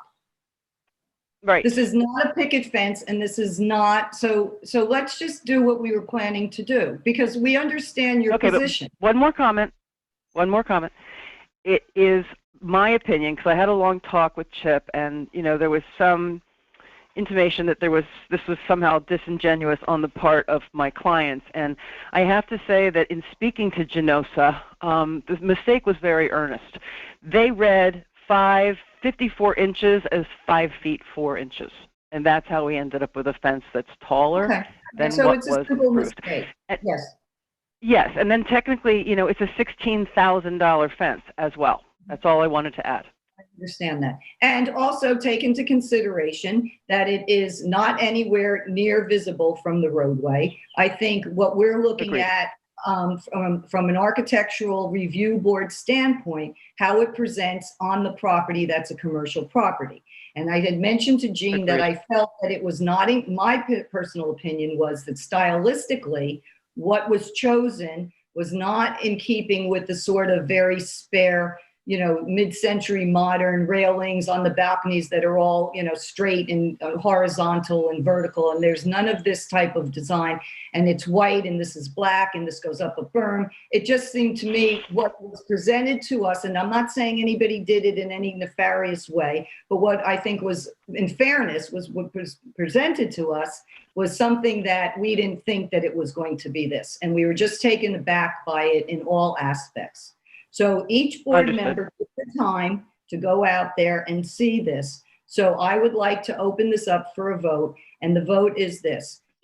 Based on what is there, and that the gate itself from the bottom of the gate to the top measures 5 feet, but because of the topography, sometimes it's above 5 feet, it might be 4 feet, 4 feet 4. And I don't want to get into pool codes, but I understand that you can't have more than 3 inches below from the grade to where the gate starts on the fence starts on a pool fencing. So I would look into that, but I'm not going to go there. Okay. So I'm going to ask the board, we're going to poll it. It's not going to be an official vote based on them going out and looking at this, what their feelings are, taking everything into consideration, the cost, the height, the appearance, the situation. So I'm going to start with Esperanza. Where are you on this, Esperanza? Would you approve this as is or not? While I agree that the look and even the color isn't quite in keeping with the rest of the property, it really is tucked away in the back and can't be seen from the street and serves a functional purpose that I can't argue against. So I have no concern. Diane? Okay, well, aesthetically, I think it's not in keeping. It's an anomaly sort of in the place, but for the same reasons that Esperanza, you can't see it, and I suppose it serves its purpose. I mean, I would say okay. Okay, and Jonathan? This is a mistake that was, not created by the Architectural Review Board. It was created by the manufacturer, the subcontractor that did this. He mistakes 5'4" for 54 inches. That's his problem. He should repair it. I think that if the whole thing were cut down to that, near that horizontal, second horizontal, or the whatever, that would be a good thing. And I would vote to have that be cut down to the 54 inches. Okay. And Chip, where are you on this? Well, I mean, the two things we focus on are design and scale. And this fails in the design, and for whatever reason, it fails in the scale. So I understand it's an expensive fix, but someone has to be held accountable for it. So I vote no. So that leaves me. Well, I am in agreement with Jonathan and Chip, and I'm in agreement with Esperanza and Diane. And I also feel that if this is something that this organization felt that they want for their property in the back, the design, because they could have gone with something else, and that it doesn't present to anybody but their customers. And at that point, I don't think to cut the small section off, I don't know what the cost factor is. I don't know how realistic it is. Is it going to then have sharp aluminum edges? I don't want to be responsible for some kid getting hurt. I also don't like the spears because I'm afraid of somebody, trying to put their hands on it. It's a sharp edge. So I'm really torn on it. Can I change my mind? To what? Yes, you can, because it's not an official vote. We were just discussing it. We're just discussing it. I think it looks dangerous. I think it's so not in keeping with a swimming pool and an East Hampton resort. It doesn't make any sense. So it looks like it belongs in front of a nice row house in Brooklyn. That's what it looks like. It's an urban fence in a country. There's acres of lawn on this property, which is probably the best feature of the property. But I think, we have to think about what our role is and what we're here to do. And if this is going to slip through, then in the future, we will hold every applicant who comes forth with this kind of project to the highest standard, that we don't make this mistake again. As we should, and I would like to add that you did approve the pickets. You did approve the No, pickets. but not the way. In the resolution. It was a late submission, Lori, and we didn't see it. Yeah, and you don't submit one full color photo rendering. Honestly, I have more of a problem with the design screw up than the height screw up. Yeah, me too. Because if this was at 5'4" without these spears, I would have absolutely no problem. But you don't submit a color rendering showing that this is what the fence is going to look like attached to your application. And then the morning before the meeting, tucked in between something going over to planning, there's a spec sheet. Derek was doing his job referencing the spec sheet. Nobody caught it. You didn't say, look at the spec sheet shows this type of design. The color rendering showed this type. This is where we're going with. And I'm getting a little frustrated that a lot of these applications that are coming through aren't, fully filled out properly. I don't want to get back into the other one with the units that I didn't know what was happening until I, made a phone call. So, in all fairness to the board, yes, technically this was approved. You're absolutely right. You have a resolution that references this spec sheet, okay? But based on what the board was originally submitted and what we were under the interpretation of was not this. The other thing, we weren't aware that this was going to be, how many hundreds of linear feet is this fence? 385. Around a berm. Nobody said anything to us that this is going to go around and up a berm and that it's going to end up being higher because of the grade. So it's tricky. Well, so what I would like to suggest, before I make my suggestion, I want to ask David McMaster, our town attorney, if he has any comments that he wants to present to the board to consider. You muted. David? Did he go on holiday? I don't. I know that we talked about the sanitary code and we reviewed the code as it applies to pool fences. I think that it's really up to the board. I don't see a legal impediment to approving it, but I do take to heart what Chip says about the that there's importance in consistency and holding applicants to the standard of submitting accurate applications to the board. And I just think that we've had issues with this property, given the business sign that was located in the right of way, and this, it's unfortunate, but I don't think there was bad intent on anybody's side. So, okay. So I would like to ask that we keep this open so that I can go to my client and figure out what potential remedies are rather than just outright deny it. Right. That was going to be my suggestion, Lori, that I was going to ask you if you would be okay if we tabled it so you could go back and have somebody come out, maybe give a cost to the property owner, what it would cost to bring it down.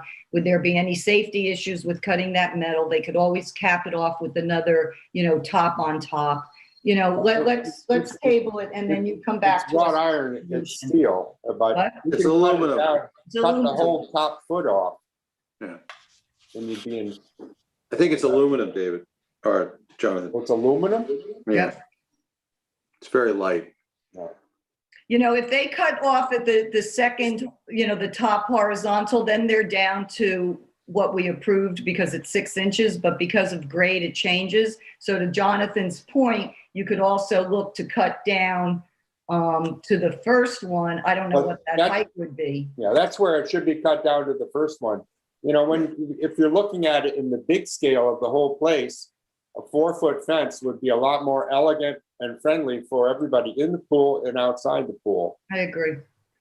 All right, so we're going to table this, Lori and Jean, okay? Yep. All right, thank you. Thank you very much. You're welcome. Appreciate it. Thank you too. Yep. Bye-bye. Yep. Bye. Okay. Page 3. I feel better about that. Mhm. Okay. Page 3 at the bottom of business signs, it's Bone Temps LLC, tax map number 300-49-1-26771 Montauk Highway in Montauk. And maybe Skylar from Motion Graphics is on. Michael? At this time, they are not, but if they come in, I'll let you know. Okay. All right, this is pretty straightforward. Kyle, if you would pull up the old picture, the one that I asked you yesterday with the old one, what was there? That one, yeah. Let's leave that there for 1 second. All right. This is an application for a new entity going into this corner of 27 in downtown Montauk. About 2 years ago or so, we approved the 8th Drifter sign to go above that. They actually made that new window there at the point. And if you look over to the south where there's like a hanging sign, a circular hanging sign, that was there for way before 8 Drifters went in. So they took advantage of also putting signage on that double-sided sign. So now, Kyle, if we could go to the new photo that was submitted yesterday of the actual, what's there? There, okay. So the new store that is going in is doing a sign above that picture window, and that is going to be 18 square feet. And the circular sign, wait, hold on, let me make sure I'm doing this right. No, the sign above the window is 13 square feet, and the circular sign is a double-sided at 18, so it's a total of 31 square feet in total for both the sign on the building and for the circular double-sided sign. It is in a color called navy with white lettering, and I don't have any questions or issues with approving this. Does anybody want to make a comment or ask a question? They're very nice signs. Yeah, okay, and I wish them luck. So I'm going to make a motion to approve this sign application as presented. Can I get a second, Chip? Second. All in favor, Esperanza? Aye. And Diane? Aye. And Jonathan? Aye. Okay, great.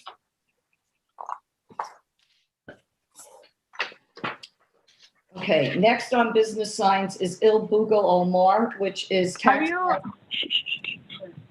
Hello? Excuse me, caller, with the there's a caller in the Zoom call. The last 4 digits are 6972. Could you identify yourself, please? You just spoke. Could you identify yourself, please? Hi, this is Dalia Runko from Il Buco. I don't believe I'm in the Zoom call, but I'm on the line. Okay, we're just getting started, so stay with us, okay? Great, yes. Okay. So Il Buco Elmar, tax map number 300-171-2-4, 231 Main Street in Amagansett. And there are 2 applications for business sides, 2 separate properties for this new restaurant and store that's coming into Amagansett. And excuse me, Chair, I'm sorry to interrupt you. There's another person representing this too, Martha Reichart.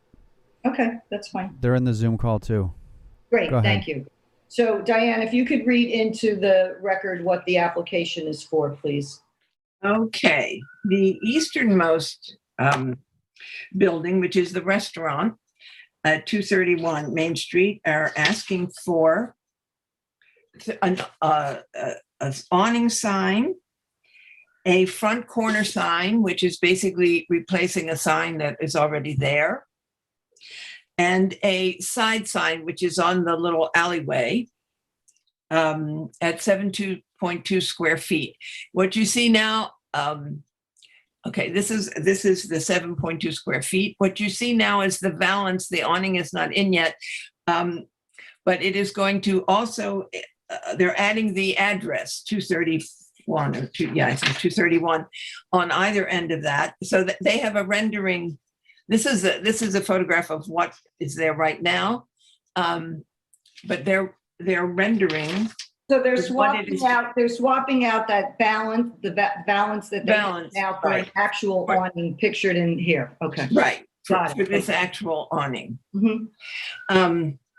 I think it looks very nice. That the total signage is only 12.1 square feet. I think that they're hoping to open this weekend, and I think it looks terrific. Okay, great. Does anybody have any questions for the applicants on the line or for Diane? If not, we'll move ahead to make a motion, Diane. Okay. Oh, also, Diane, in your motion, could you also include the deep sea 4691? Absolutely. Thank you. Yes.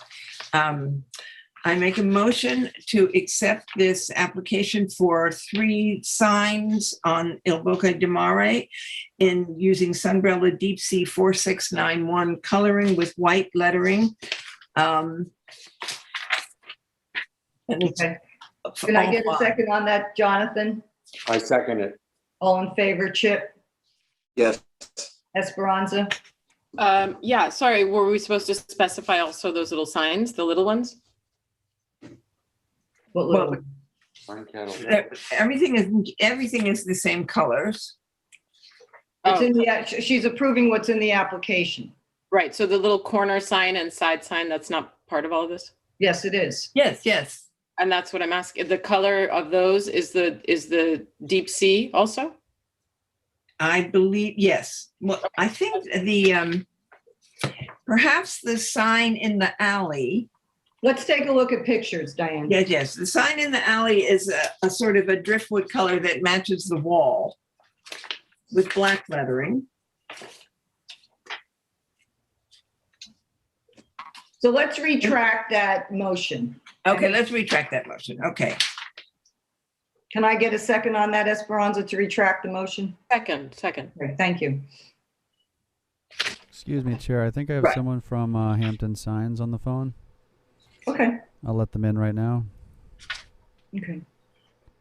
Thank you. So this is, Diane, so this is the storefront right side. That's going to go where, that little wooden sign? Yes. It goes on the wall. It goes on the wall in the same position. Look at their I see. Yep. Yes. Okay. Okay. So this is correct. This building corner, the photograph in the lower right. Are they there now? No, they're not there now. Okay. Yes. Can you? Yes. The only thing that's there now is the valance of the awning without the numbers, which is what I took a picture of. Who's saying yes? They're Excuse me, caller. Could you identify yourself again? With the last 4 digits. Hampton Signs. Stacy from Hampton Signs. Yes, go ahead. Okay. Stacy Menza from Hampton Signs. Hi, Stacy. So what were you? I was asking Diane if these two wood panel signs on the side and the front are existing, and she said no, they're not there, and then you said yes. So the sign on the side of the building was no longer there, and it could be at this moment that the front sign is not there either. The small front sign when the application was put in, or just prior to the application they weren't put there in, yesterday. that sign was there. Stacy, I'm not talking about what was there before. I'm talking about the new restaurant. Do they have these two new signs up? It has nothing to do with what was there before. These signs are not, as far as I know, these signs are not up. Okay. All right. So, Diane, the only thing that's existing is the deep sea blue valance to the awning. And the other signs, I think they're very well represented here. They intend to be on the alleyway entrance and the storefront right side. Right. Just replacing a sign that was there. You can still see it, the same size. And on the application, does it state the measurements of each of these two signs plus the sign with the valance? Yes. Okay. Yes. And does it have on the application, is the application complete with the sizes as well as the Absolutely. Okay, then you can go ahead and make a motion to approve the application as presented. Yes, I make a motion to approve the application as presented with the colors as specified on the application. Great. Okay. Can I get a second on that, Esperanza? Second. Okay. All in favor, Jonathan? Aye. Chip? Yes. And Betsy. Okay. I just have one question, not for Hampton Signs, but for whoever who's representing this. Is there any additional changes to the exterior? Are you painting? Have you painted and made any changes to what was originally there?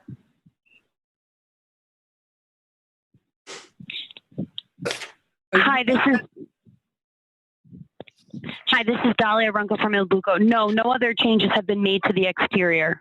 Okay. No new doors, oh, there you are. Hi, Dolly. So no new doors, no new windows, no paint, nothing, right?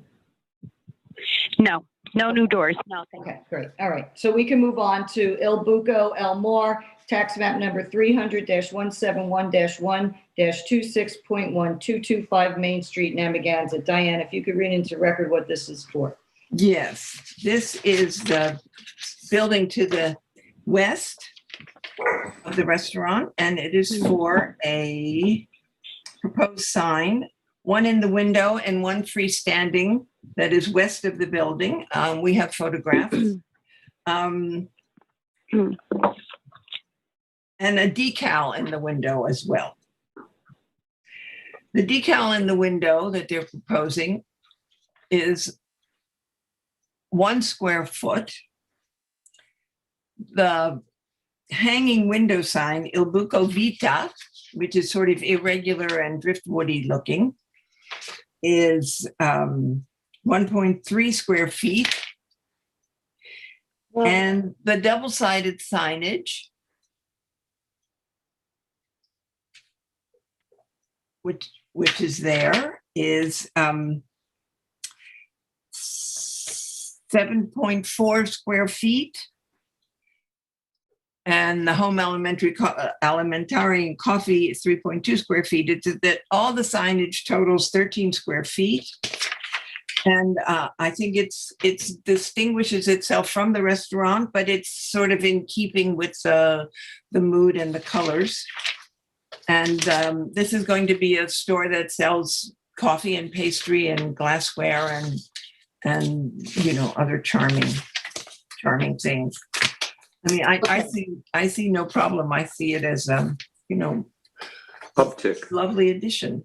Yes, I agree. So can you make a motion to approve the application, please? Yes, I would like to make a motion to approve the application for Il Buco Vita as presented. Great. Can I get a second on that, Chip? Second. All in favor? Esperanza? Aye. Jonathan? Yes. Aye. And Betsy, aye. Okay, you're good to go. Good luck with the new enterprise. Thank you. Thank you very much. Have a good weekend.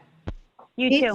Thank you. Excuse me, East End Chair. Natural. I'm sorry to interrupt, Yeah. Chair. I just want you to know I got a message from Brittany that Lori was trying to call back in to get on to Dooley and Dickey and Company. I don't know if that's something that can happen now. Let me just finish. You know what? Bring She her actually in. hung up. She actually just hung up. So whatever you want to do. Okay, if she comes back and let us know, but I wanted to finish up business signs with East End Natural, and then I could have jumped to that, but she'll call when she calls back in. Okay. Okay. East End Naturals, tax amount number 300-197-2-10.1354 Montauk Highway in Waynescott. Esperanza. Yes, this is an application for a double-sided sign. It is 3 feet by 10 inches or 10 inches by 3 feet. And it's hanging under the directional sign, as you see here in this photograph. It is the East End Naturals has the CBD oil sign at the bottom, and then they have this hanging crystals sign underneath. Excuse me, Chair. The caller is on hold for this application. I can let them in if you like. Okay. Will Smith. I'm unmuting now. Was it Will Smith? William. I apologize, William. That's okay. That's okay. All right. Thank you. I thought it might be the Fresh Prince. Of CBD? No relation. Okay. No relation. All right. So tell us what's going on, Esperanza. Well, we had tried to review this last meeting, and the application now in hand. From what I can see, well, let me just be clear. The directional sign is a 12 by 48 inch sign. This is 10 by 36. The applicant also has window and door decals on the in the store front on the building. I had looked at what we had from the meeting in 2019, I think it was June 13, and it was under 20 square feet. And what did that include? It included. So there were, I measured here, two approximately 28-inch diameter signs, two 21.5-inch diameter decals, rather. And then I could not measure, there are two CBD oil decals on this window and then the window on the east side. Okay, can you tell us specifically what we approved in the June 2019 meeting?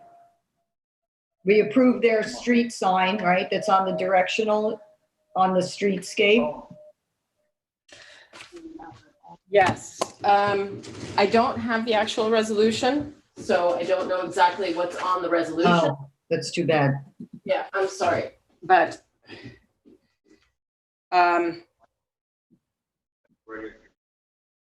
what I have in my notes is that it was under 20 square feet in total.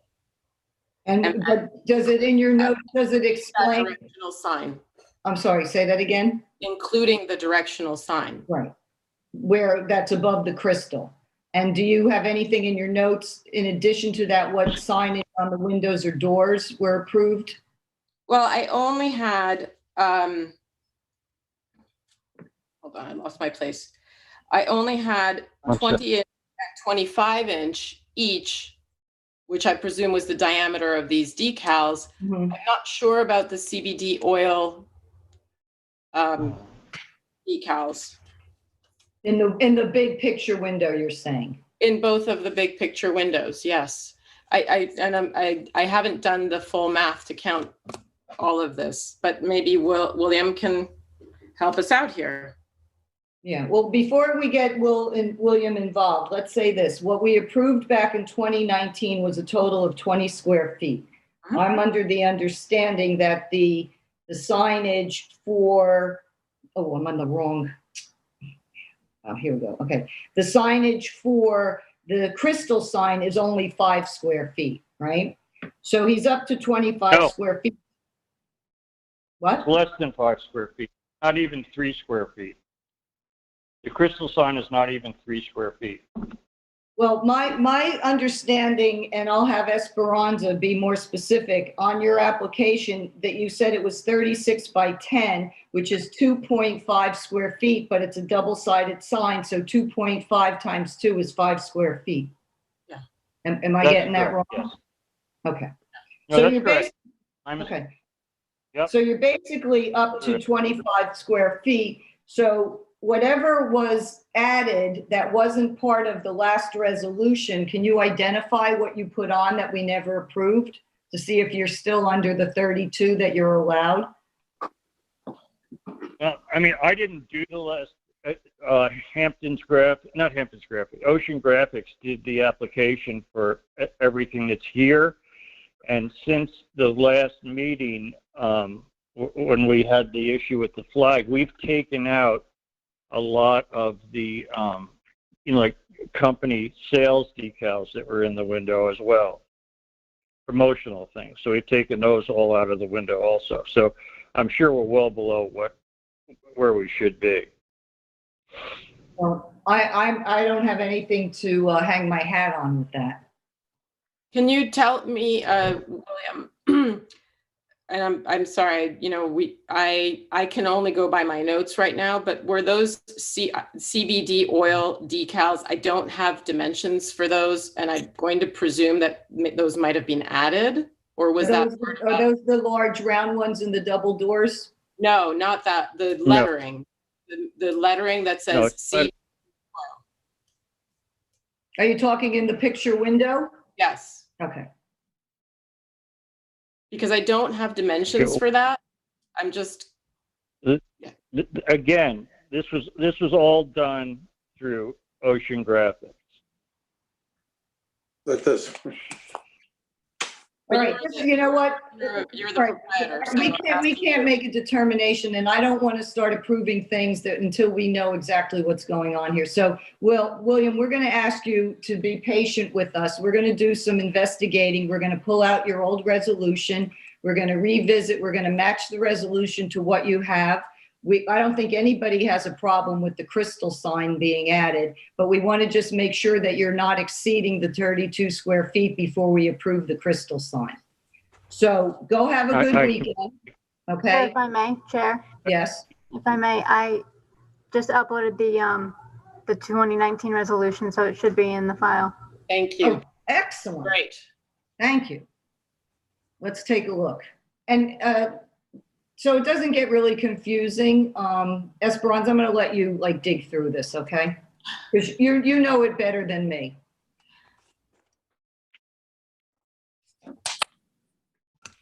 Can you see it, Esperanza? Yeah, I do, but I only see one 20 by 20 door decal, two 25 by 20 window decals, and the directory sign.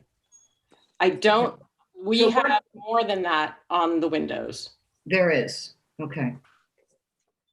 So, so what I'd like to recommend, and if anybody has any other suggestions, please, after I finish, that based on this, if Brittany, you can forward this to Esperanza, email it to her. You can copy me and David on it too, if you'd like, so we just have it.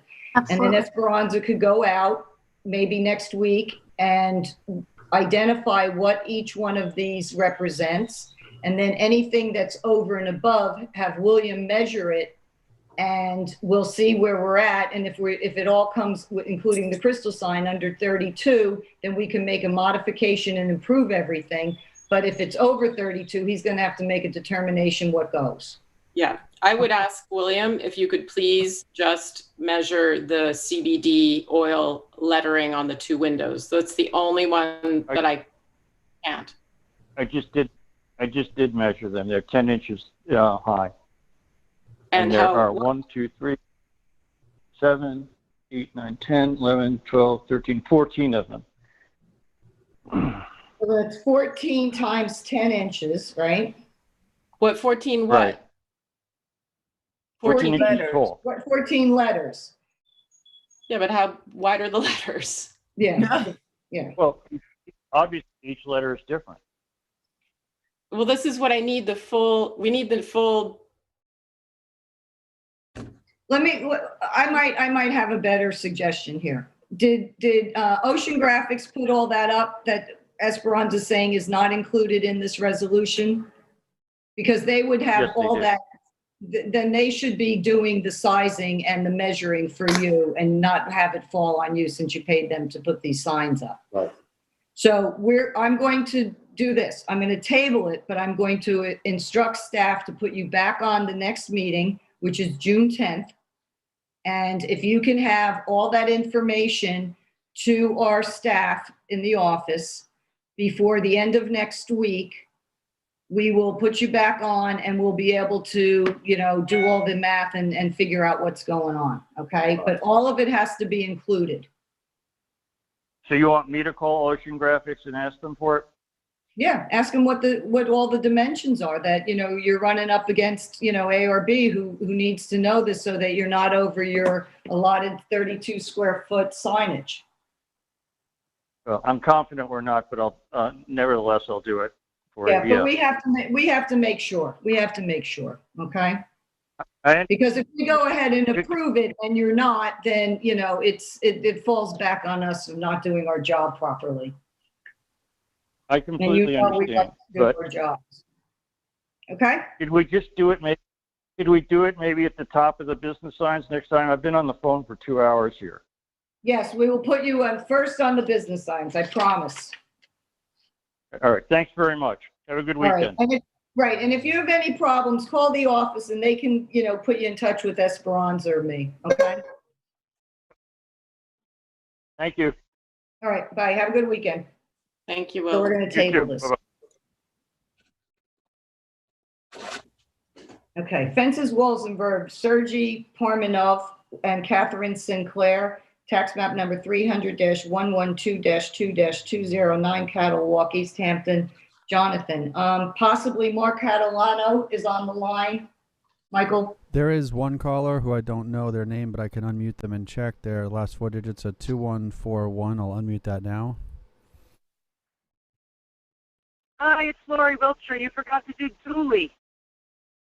I'm sorry. You hung out? Well, hang out. We're going to do this one that I just read into the record, and we'll take you next, okay? Thank you. Thank you. Let's look for Mark Catalano. I don't see anyone by that name. Okay, Jonathan, you want to read into record what this application is for? Brittany, can you send Kyle the images I just sent them within the last 20 minutes? The photo. There's a photograph of 9 Cattle Walk here. Great, thank you. All right. This is existing structure requiring ARB relief is the driveway gate. The existing deer fencing on the property will be modified to conform to the requirements of the building department, cut to 6 feet on 2 sides of the property, and approved poles installed as necessary. Okay, so this is the gate. The gate is 7'3" tall in the middle. There's a little slope here now. That's where the gate is, and the fences are 6'8" at, you can see to the right or possibly to the left, the fences are 6'8" tall. They don't go quite up to the size of the gate, even though that post is higher. Can you read, I'm sorry, did you read into the record what the application said? Yes. What is the proposed or existing structure? The proposed is an existing structure requiring ARB relief. It is the driveway gate, which is that gate, and the existing deer fencing, which is on the property, will be modified to conform to requirements of the code. In other words, cut to 6 feet on 2 sides of the property and approved poles installed as necessary. So they're suggesting to cut the fencing down to 6 feet. Correct. Did they suggest to do anything with the 7.5-foot driveway gate? No. No. Excuse me, Chair. I'm sorry to interrupt. I have Mark Catalano on the phone. Great. Okay. I'll Great. unmute him now. Right. We'll welcome him in, Jonathan, and then I'll sure. give a direction. Hi, Mark. How are you? Hi, board. Well, how are you doing? We're just in the middle of Jonathan presenting to the board what this application is about. So let us finish up. He just read into the record the application, and I want to ask Jonathan about his site review visit, what he discovered, and pictures that he took, so the board can get a clearer understanding what we're looking at before we hand the mic over to you. Okay? Okay, great. Thank you. All right, so this is the Cattle Walk has a little loop near the end of it, and there are 3 houses beyond that loop that are on a private driveway. And this is the first house off the private driveway, and this gate is over 100 feet, 106 feet or something off of the driveway itself. So off of the private driveway, this goes down another road 100 feet. Yeah. Yes. Okay. Okay. Yes. There's a photograph that they sent which shows it in the distance. That's where it is. Okay. And Jonathan, if we looked at a survey, can you explain to us about the fencing? Yeah, the survey is there. It shows the fencing, which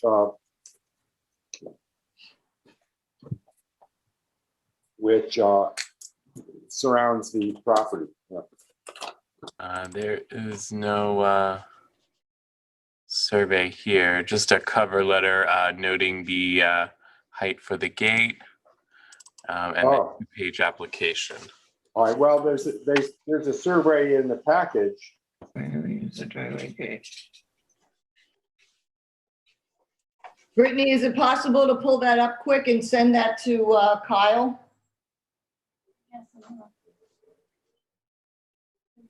Let me look, Chair. Let me ask, I just have a technical question. Aren't all these digital files supposed to be sent in digital form and then they just all get uploaded as opposed to being piecemeal like this? Yeah. Mike, I'm sorry, Mark, do you know if a survey was sent? Yeah, I sent it all together as a package on May 11th with the survey, photographs, application, everything. Then I sent the next day. I revised the application because I had the height wrong on the gate, but right, the survey and everything went the day before on PDFs. Mm-hmm. As a digital thing? PDF. Yeah. Yeah, all right, PDF, all right. The gate, it's kind of a trapezoidal, quasi-trapezoidal property, goes off into a point long distance away. At a certain point, that one quarter of the property is not fenced in, that long point. But some of the fencing goes along a neighbor or not, is off the property. So there's about 200, about maybe a little over 100 feet of fence that's not on the property. It's on the next property over, comes back into the property and so forth. So that needs an adjustment too. Yeah. So explain to us, Mark, what they're proposing in order to get this, to code.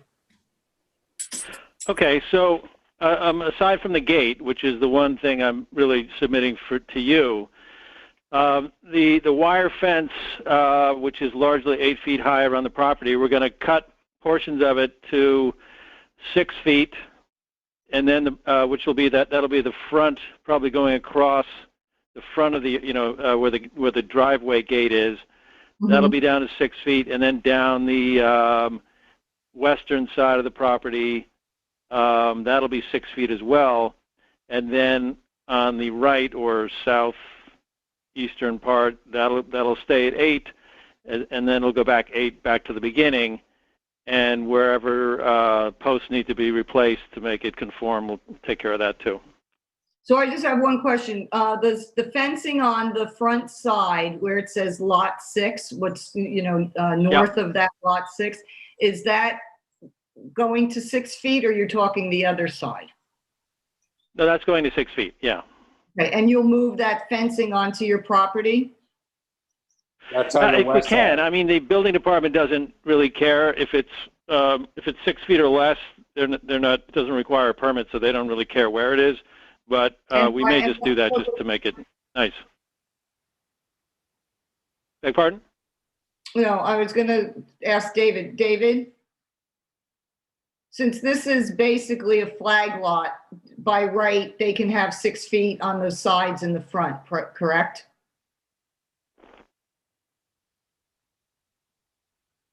It's basically like they have 2 front yards, yes. Okay. So, but I think there's no front yards. Yeah, but I understand what David's saying. So my point being, Mark, is that the fencing that you have there now is off the property. You need to move that onto your property, okay?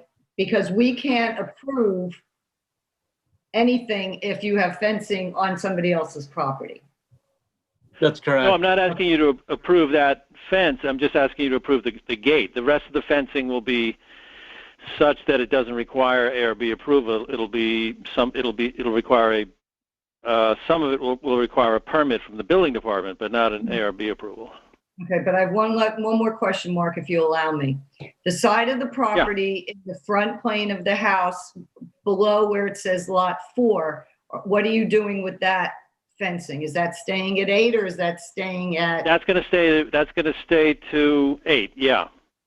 And then it goes down to the back to 8. And then when it comes up around to where there's some, I can't really see it, but where the house is, that's going to be 8. And then it goes to 6 further up above lot 6 and then across the front 6. David, is that? Right. Is So starting at the lower corner, the lower corner on the survey, from there going left and all the way to the driveway gate will be 6 feet.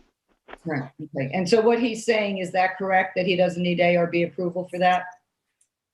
If it's Yes, that's my understanding of. Okay. All right. So then let's talk about the gate. Jonathan, where are you on that? I think it has, you know, it's what did I say? It was 6 feet. It's 7'6". The gate I believe. The gate is 7'3". Yeah.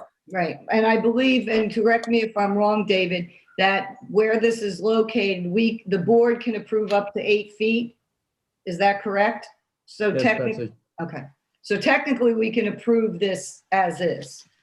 So where are you on this, Jonathan? I think as is, you know, it looks like a standalone thing, and it's very far away from the road. I don't think it's an harm.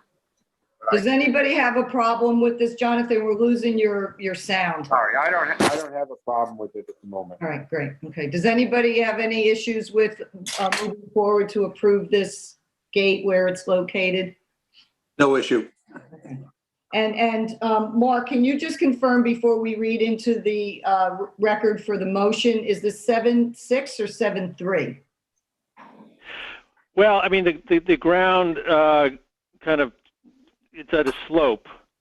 So at one end, it's 7'3", and the other end, it's about 7'6". Okay, so what we can do is say that because the gate is you know, horizontal, so it has to, it rises up a bit. So we'll say no greater than 7.5 feet. How's that? That would cover it. Okay, Jonathan, go ahead.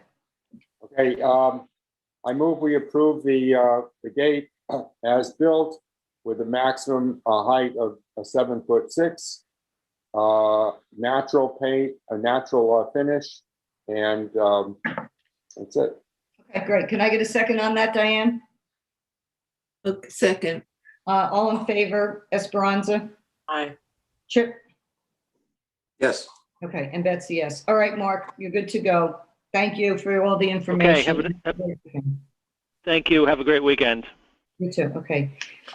Before I move on, is Lori back on, Michael? Yeah, she's still on. I'll unmute her right now. Just get this done. Hello.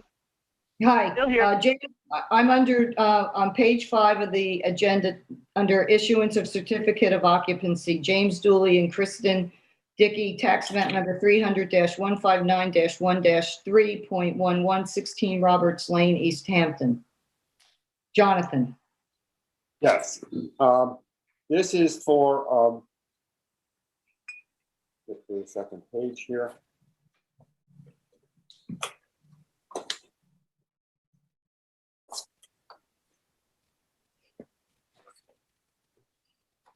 Anyway, this is to approve an existing gate, driveway gate. They have, they are not doing the rest of their application that they had previously. They're only on approval on this one entry gate.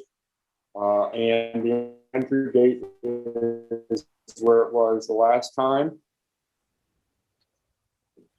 And that's it, 1/2 of it.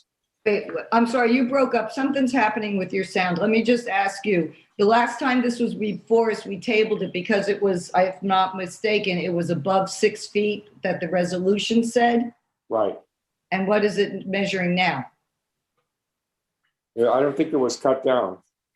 You mean you don't think it was cut down? Lori, where are you on this?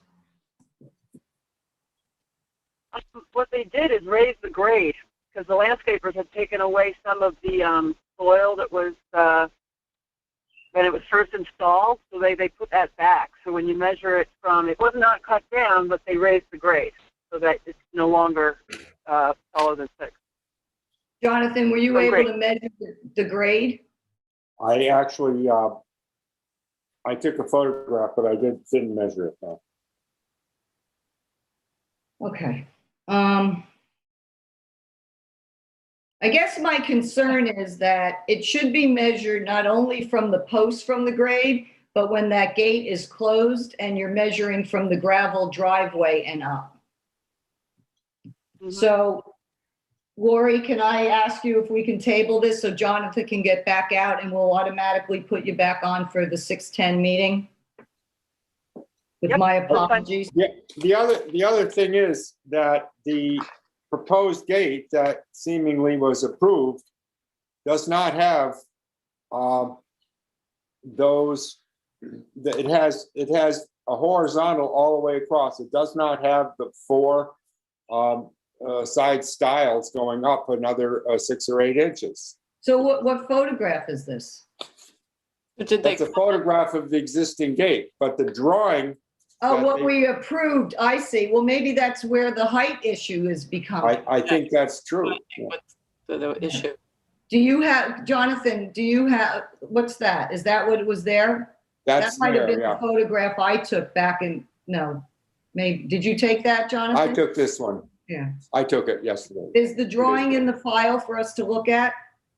I have it in the folder here. Okay. You want to look at put me on, there it is, right there. Oh, I see. Okay, so those posts are going up. So Lori, do you see what Jonathan is showing you? I'm not on Zoom, unfortunately. I can't see anything. Okay, well, he's showing us that's attached to the resolution, the design of the gate, and what is different is those posts. There weren't posts that were higher on the gate than the gate. You know what I'm saying? There's posts on the inside of the gate, and then there's posts on the posts. No, there's 4. Each swinging gate has 2 swinging posts on it. Yeah.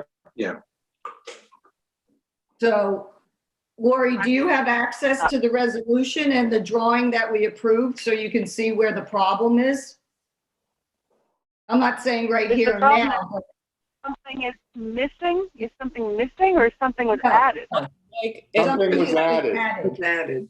Well, no, hold on. I mean, are the posts, the pillars at 6 feet? No, this is higher. This is all higher than 6 feet. Okay. What we approved was that, what Jonathan is showing us, it's all flat, one line. No, I see that. I just thought maybe they had cut some part of it instead of. No, Jonathan, do you remember what your notes say that you measured it when you were there the last time? It was like 6'8" or something? Yeah, it was higher. I have to have that somewhere here. Yeah. That's what I'm saying, is that it looks as if they cut the top slat.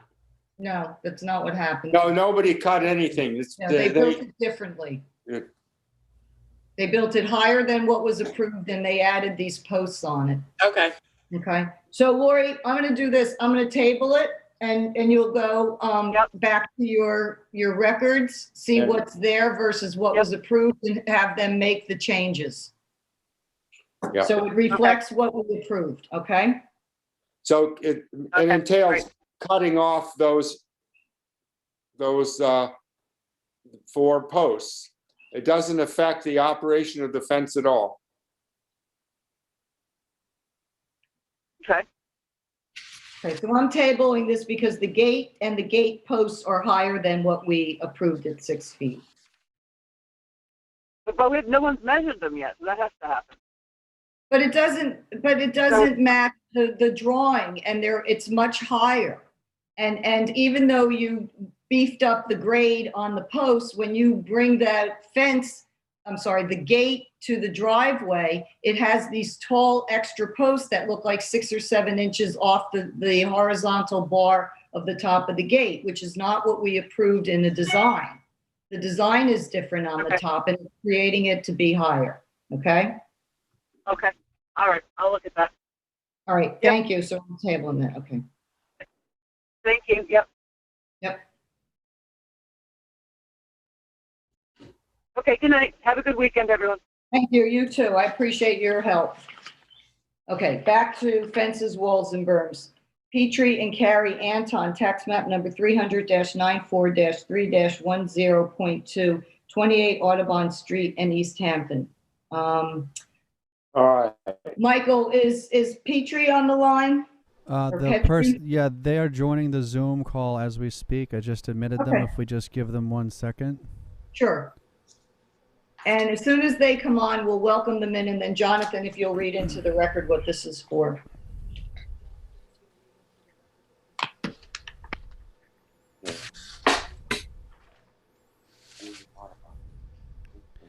Hello, welcome to the meeting. Could you identify yourself? Is that? Petrie Anton. Thank you. Hi. Hi, Petrie. We're going to just read into the record what this application is for, and then we'll let you speak after we get a handle on what's going on here, okay? Okay. It's for a new wire fence and a wooden fence.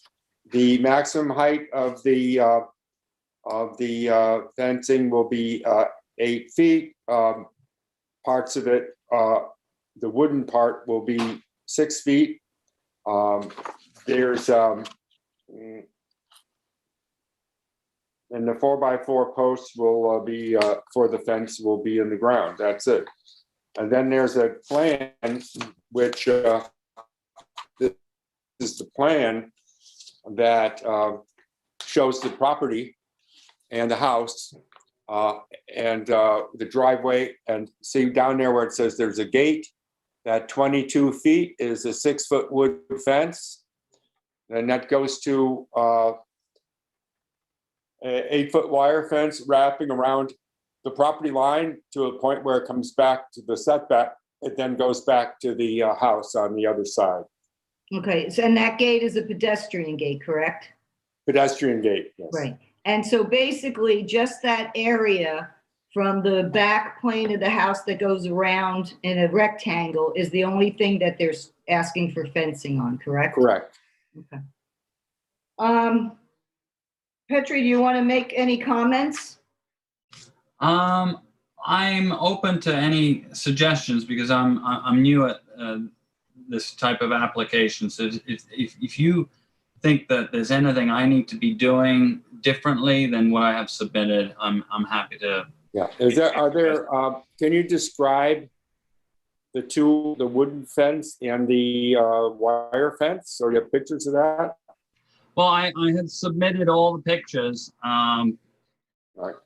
Well, the only thing that we got was a photograph. I mean, there was a lot of, I know you submitted the cement bag and things like that. I submitted a cement bag, I submitted the wire fence, but they said, you don't need to give me that. I said. So this is the stockade fence that you're planning on using? My wife, I've submitted another picture with a 6-foot, no, not that one. It's a 6-foot piece of decking. She wants to do a horizontal, horizontal decking fence in the front. Okay, so let me ask you this. When did you submit that? Because when I saw you at the office earlier last week, that wasn't part of what you were handing in. I did. I submitted a picture of it, but I need to specify that I would like that wooden fence. Wooden fence would go right along here where that dark. Exactly, right there. Yeah, right there. Whoops. And also right there, because it needs to, all the wooden fence that is 6 foot high needs to face the Audubon Road, right? So Yes. if that's the way I understand it. And you're planning on putting up 6-foot stockade fence on those two sides of your property facing Audubon. Is that correct? He's talking now horizontal. Well, horizontal. Okay, but like we don't have that photograph. When you because I haven't built it, so I can't. So what I submitted a piece of wood, but okay, that's what I was planning. we can't approve anything over 4 feet. We can't approve up to 6, but we have to know what we're approving. I submitted the picture. It's 6. It's that wooden, you know, the 6 foot decking onto the 4x4 post. We don't have. I don't recall seeing anything like that. I put a picture of it in there. Well, do you have it that you can hold it up and show us what you're talking about? Because when I went through the stuff that you gave us, there was nothing there. It's very standard. I see it around many neighborhoods. They have. Do you have your copy of what you're saying you submitted? I can go down. I can run downstairs and show you like a short little piece of wood. It's just a regular piece of decking. Oh, but here's the thing. Okay, now I understand. You showed me a piece of wood. Yeah. Right. That made no sense to me whatsoever. So what you need to do is create a image of what that gate with dimensions of what that fence is going to look like. How tall is it going to be? How much are the horizontal panels in width, and you know how much space in between, and how high you want it, so we can understand what this is going to look like. Well, I've submitted that it's going to be 6 foot high, and it's going to have the 4x4 posts. But you're not understanding what I'm saying. We need to have an actual. You want an image of it, but I haven't built it yet. A piece of wood is not A drawing. Yeah. A drawing. Okay, I wanted to copy like many houses around here have. Well, then you could take a picture of something. I'll take a picture of another house that has that. Right. And let me just suggest, if you're going to submit a picture, make sure that the design is exactly what you're asking for, because we'll put that in the resolution. You can't show me a picture and say, oh, well, it's going to change this way and that. I need something. No, I'll do it. I followed I followed all the other submissions. I know how it goes. Okay, so can I just say, like what Betsy is saying is that if they're 4-inch slats or 5-inch slats, and then there's 1 or 2 inches spacing in between, you need to specify that. Okay, gotcha. And I would suggest having as much space in between the slats as possible, so it's a very open and neighborly look, especially at 6 feet. If you're asking for 6 feet, that thing's got to be really transparent. So instead, if I use the stockade fence instead, would that be better? No. Well, actually, no, it wouldn't, because you don't have any opening unless you wanted to remove every 2 boards on the stockade. We're not going to be inclined to want to, in a situation like this, have a 6-foot wall, because that's what stockade is. And if you have a solid stockade wall of fencing and gate, we're going to be a little, inclined to ask you to either lower it or open it up a little bit. So may I ask a question? How would you want me to specify that this be built so that I can? You could either find exactly what you want. Okay. Somewhere and take a picture and say, this is exactly what I would like to do. Or you could draw it out and also submit a picture and say, this is my actual drawing. These are my specifications and my dimensions, but this is ultimately the feeling of what the fence is. Because I'm willing to accept whatever you propose, because we can't design this for you. This is something you're going to have to come back to us with. I'm sorry. We can't. No, it's just that I don't know what you're going to approve. So I just. Well, I'm suggesting to you that you take the board's direction, that you keep it as open and neighborly as possible, especially at the height that you're asking for. Okay, fair enough. Okay. Jonathan, tell us where we are. Where is this? Is this up in the Springs? It's out in Springs, off of 3 Mile Harbor Road, back in that area. Mm-hmm. And it's there's blocks and blocks of road, all right, and basically it looks to me that all you're doing is enclosing the back part of your yard, so you have a garden, right? Yeah. And then you have a deck.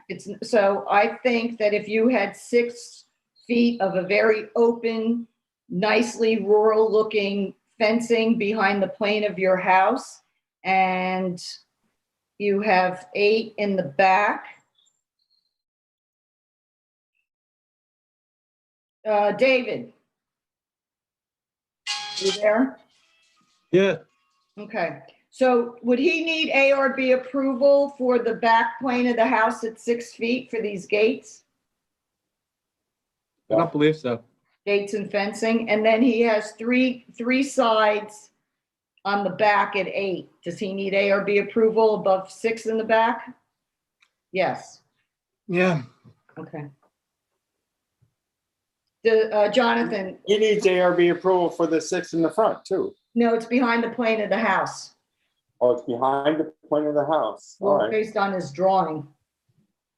It is behind the plane of the house. Yeah.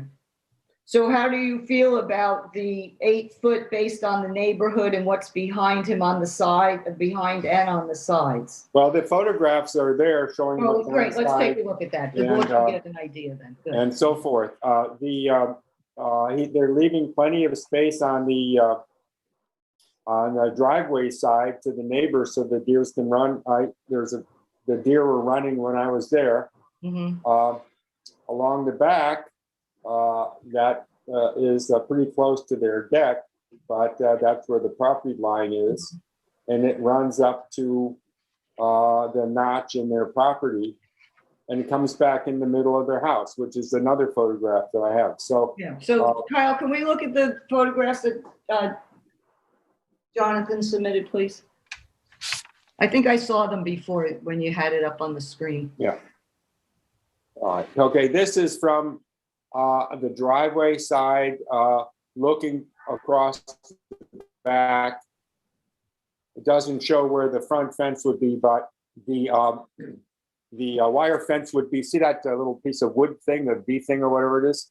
The wire fence would be somewhere just this side of that, going all the way over to near where that first tree is, that's where the hammock is. Mm-hmm, mm-hmm. Near that area, just a foot this side of it, coming in, through perspective at that point. Right. And let me ask Petri this: the chimney there, is your fence and gate going to go in front of the chimney towards the front of the house or behind the chimney? In front of the chimney. Mm-hmm. Okay. As you can see on his drawing. Okay, let's go through the pictures. Yeah.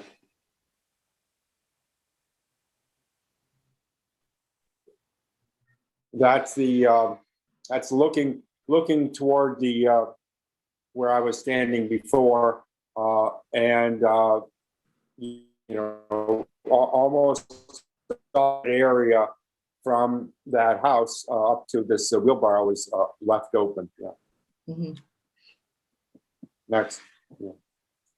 Okay, that's that black area of that line across between the house and the garbage container is about where that front 6-foot fence would be. And that's looking the same way toward the back from the other side. Mm-hmm. You can see it just comes in like where the downspout is. Yeah. So basically what he's suggesting is he's enclosing the back sides and the back at 8 feet, and then where it meets the 6-foot fencing and gate that goes to the house would be 6. Does anybody have Jonathan, are you okay with this proposal? Generally, I'm okay. I think it all really depends on what the wooden fences are like. Yeah. Anybody else have any comments? It's fine. I think it's fine, and if it's behind the plane of the house, we have nothing to do with the design. All right. Okay, but I think what I'm hearing from Petri, that his wife Carrie would prefer not to use the stockade and have something more horizontal. So I would just suggest when you do that, you don't have to come back to us because it is behind the plane of the house, that it doesn't exceed 6 feet, because if it does, then you do need our approval, and that your design is as open and neighborly as possible. And I think you'll enjoy that as well, and then you'll The have. horizontal is a better idea than. Yeah, I think in the style of your home, it will feel more in keeping than the stockade fence. Stockade fence is, so commercial and. It's a stockade. Yeah, there's nothing to it. And then the 8 foot in the back and the sides are going to be deer wire fence, correct? Yeah. With black posts? Yeah. Metal posts, okay. All right, Jonathan. Yeah. Okay. So what we're doing is we're approving the back 8 foot fencing on the back and the 2 sides, not the fencing in the front at 6. Okay, I move that the Architectural Review Board approve the wire of deer fencing proposed in this application. Okay, can I get a second on that, Esperanza? At 8 feet. At 8 feet, thank you. Yes, yes, I second. And just to make sure, the 6 foot portion is where the pedestrian gates would be, right? Yes, correct. 1 pedestrian gate. Yep, okay. Yep, second. And Diane? Yes, okay. And Chip? Yes. Okay. All right, Petri, you're good to go. I'm going to make another suggestion. You might want to think about another pedestrian gate on the other side. Oh, really? Okay. Yeah, Like a just keep it in mind. It's nice to have that because I have one on either side of my house, and if I didn't have it, I'd have to keep walking around the house every time I needed to do something. Yeah. Okay. Okay, so that's something to think about. Okay, you're approved and you're good to go. Thanks for your patience because we had to figure this whole thing out in order to get to where we are. Okay. Thank you. All right. Good luck. Have a nice weekend. You too. Thank you.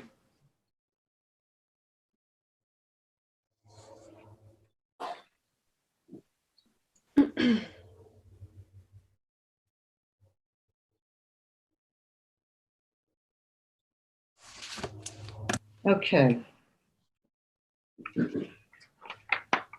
57 Waters Edge LLC. We have 2 applications that were submitted by Matthew Rutigliano, and I'm going to read the tax map number and then see if he is on the call. Tax map number 300-83-7-15.1, 57 Waters Edge in East Hampton. This is Chip who did the site inspection. Michael, is Matthew on? I believe so. I'm going to unmute that call right now. The last 4 digits of his phone end in 3873. Hi, I am here. Hi, Matthew. Wait, hold on 1 second. We're going to read into the record your application. Chip, how do you want to do this? Do you want to do one at a time or read them? Yeah, because it was submitted. I mean, these were two applications. It really probably should have been one. They're both dealing with walls, but we'll treat them separately. This application is for changed or sort of an enhancement to the filed plan. This is a contemporary house under construction and nearly complete. It's in a restricted setting on 3/4 of an acre on a bluff overlooking the water and Barnes Landing. This first application concerns a 6 foot high tall concrete wall finished in stucco that connects the main house to the pool house. It happens to parallel the driveway, and there it is. There's from the pool side, and let's see it from the driveway side, Kyle. And there it is from the driveway side. So it's the white part connecting the pool house on the right with the main house on the left. The wall shields the pool. Obviously, it's a privacy concern, and it also shields the pool from the road. The way the wall presents, it feels like an integral part of the design of the house. It is 6 feet tall. It is quite long, but the thing that I think is in the client's favor is that because this property is on the water, the front yard is the backyard facing the water, and the backyard is what we would call the front yard facing the street. So he is entitled to build this 6 foot wall in his backyard. I have no issue with it. Matthew, do you want to say anything? Yeah, the only thing is, it's a stucco wall and it's wood frame. We're not getting to these pictures yet. Kyle, I don't want to, yeah, go back there. That's fine. That's fine. Okay, go on, Matthew. Yeah, it's a wood framed with stucco on top of it. And, you know, the original intent was to be shorter, but after the design evolved and the amount of foot traffic that comes up and down that street, it just made the most sense to increase the height to give some privacy to the pool area, which is in the front of the front yard. So it really, you know, ultimately made the most sense. Okay. The front yard is the backyard in this case. And there was no specific, I looked at the original building permit, there was no plans for a specific wall or fence there. It just said an appropriate pool fence. So, you know, given the oddity of the site, there's no issue. You're entitled to do this. Right. But I just have a question for Matthew. Where your driveway pavement starts and you go to the closest corner of the wood, I guess, pool house, how many feet is that from the roadway? 21 feet. Okay. Because so I guess the other question, yeah, go on. Well, I just want to make a suggestion that you consider that the fire department needs to have approximately 18 to 20 feet from the roadway into your property. So if you're considering any fencing or gates or things like that, that you really need to understand what the fire codes are, okay? Just a little word to the wise, since you mentioned the foot traffic. Are you going to put gates up, Matthew? Okay, sure. Are you thinking of adding gates to this? Not at the moment, no. Okay. If they're 4 feet or less, we don't care, but it has to be set back appropriately. If it's over 4 feet, you have to come back in front of us. Okay. Okay. So Chip, move to the next one. Okay. The second part is, Kyle, can we go to those other photos you showed a second ago? So on the others, to the left of what we were just looking at, the land slopes down and there is a retaining walls, 140 feet in total length of these two retaining walls, one on the left side and one on the right side. Because the driveway slopes to the garage, the retaining walls were necessary. The one we're looking at has a evergreen border of shrubs and the street is right behind that. One wall is 45 feet high, 40 inches, 43 inches high, and the one on the left is 52 inches high. The walls are white stucco over concrete. I have no issue with the walls. They're, again, part of the integrity of the architecture of the house. And from what I just heard you say, is any of them really that much more than 4 feet? One's 43 and one's 52. 52 inches is. It's 4 feet, 4 inches. Yeah, so they're That's not. the bigger real, yeah. Yeah. And they're subterranean. They're essentially below the grade. So I guess my question would be to David, if the 6 foot sort of pool wall is in the back of the house, technically, the way the code reads, but not specifically, of course.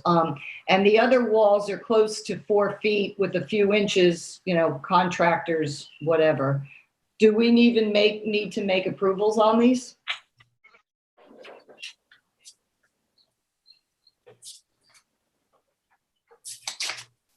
I did tell Jill about this before. But David, your sound is weird again. If you can, because we can't even understand what you're saying. He's just going to log out real quick, Chair, That's and fine. the second he logs in, I'll let him in. Let's go through the pictures again while we're waiting for David to come back up. So this is the 6 foot high wall blocking the pool. That is the 43 inch high wall leading to the garage. Which is to the left when you're coming in? It's the one on the left right now, and the 52 inch wall is straight in front of you. Can I just ask, there's like a split rail sort of fencing or railing on top of that? Is that part of this or looks temporary? I don't know. What is that? I think it was, I took it, I don't know. Matthew, is that the little split rail fencing, is that just construction site stuff? Yeah, that's just a temporary construction, rail that was put up there. Yeah. What's going to go there after that? Hi, can you hear me? Yes. Yes. Yes. Hi. Yep, I'm here.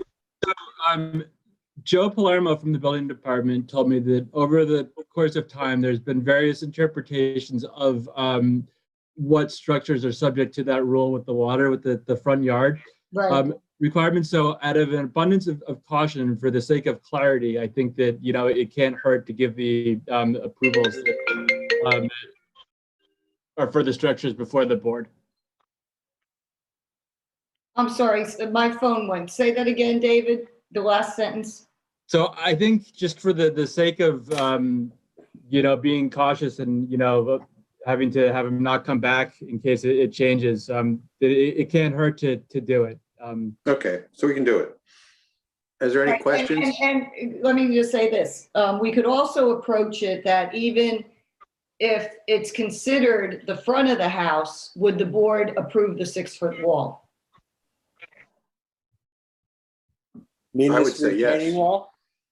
What? Well, the retaining walls as well as the screening wall to the pool. Yeah, because the retaining walls are all around 4 feet anyway. So I think that's actually a better way to do it. I think so too. Let's just, you know, make a motion to approve the applications as presented, and if we'll take a vote, and if everybody's in agreement, then he's got his approvals. One thing is, what kind of railing system will replace the 2x4 rail that's there? Jonathan, there's I think an extensive history with that. I can give you the property card for the scope of the work that they're looking to do there. There's a ZBA determination.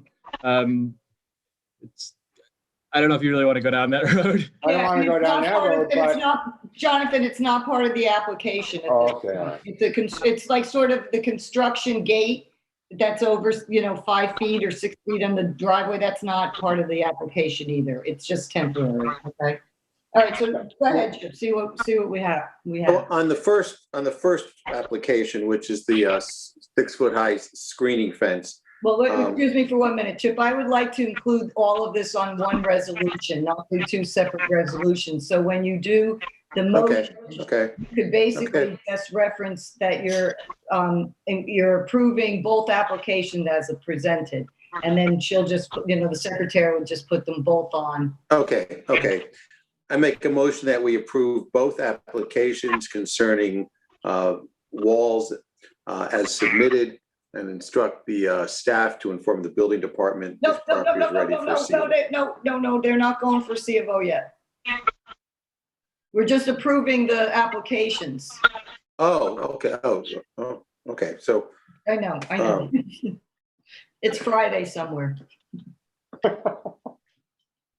I don't know. I make a motion that we approve the applications as submitted. I make a motion that we approve the applications as submitted. Excellent. Thank you. Can I get a second on that, Jonathan? Yes. Diane? Yes. And Esperanza? No. Okay. Do you want to make any comment? I just think it's a lot of wall. Okay.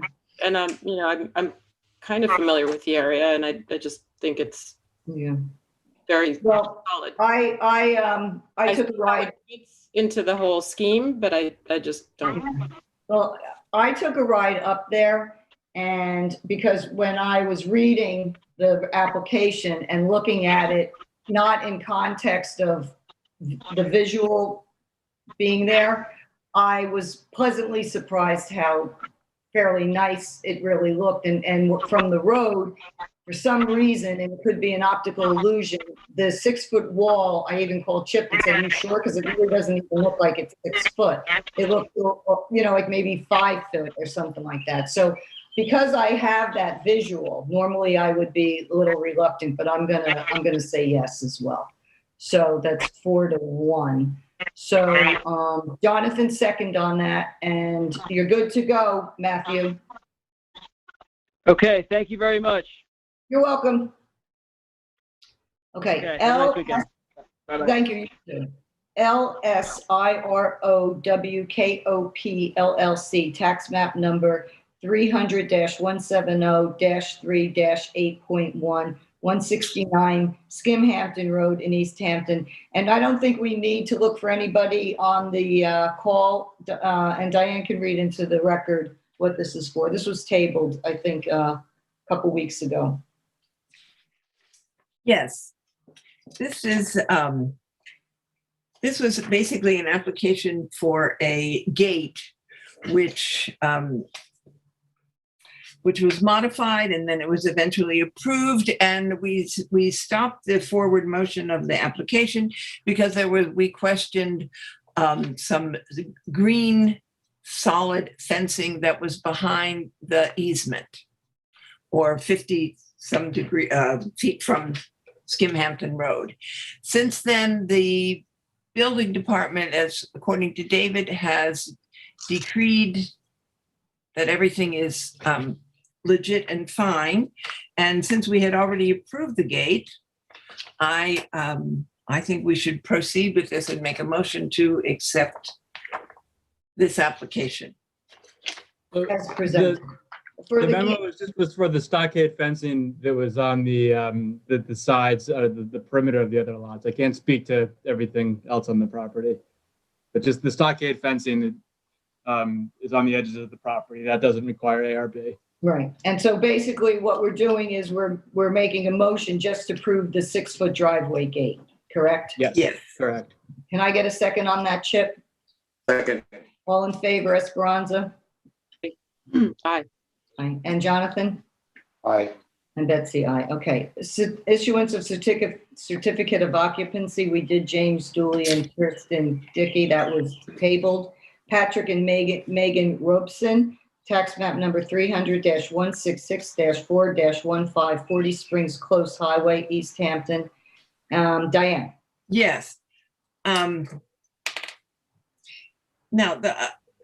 they've cut down this was about cutting down pillars to 6 feet, which they have cut them down to 5 feet 11.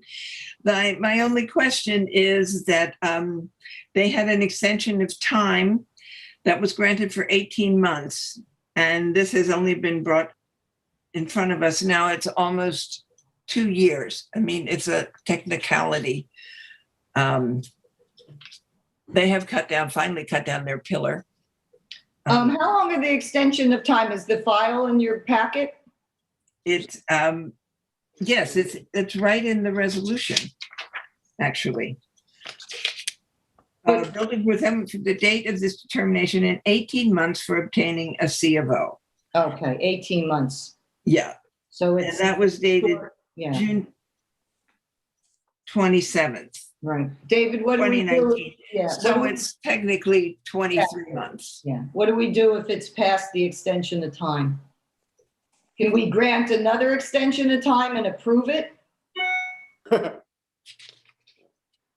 I honestly am not sure. I think that if the board wants to approve it, that shouldn't get in the way. If you think that makes it cleaner to do another extension if the existing one is technically expired. I think it's a Kyle, nice what do you think? thing to do, right? Did you ask Kyle? I did. I want to know if they do. That happens in the ZBA sometimes. If they have well, we often have a case where they come back to us much later. I would say you probably would want to make because your determination, if you're extending it and if it expires, then that determination is rendered kind of invalid. So I would believe you would have to extend it again, and then should go. If we grant that extension, but don't they have to come in and ask us for an extension? Correct. Yes. Yeah. So they would have to apply pay the fee. Yeah. So we can't override this. Thank you, Diane, for pointing that out. You know, the board doesn't have the authority to override what the codes for the applications and the fees and things like that. So there is someone representing William Hugo. So I think we need to send him a letter, a memo. I think they'd have to come back and apply for as-built then? They would apply for an extension of time from the certificate of occupancy.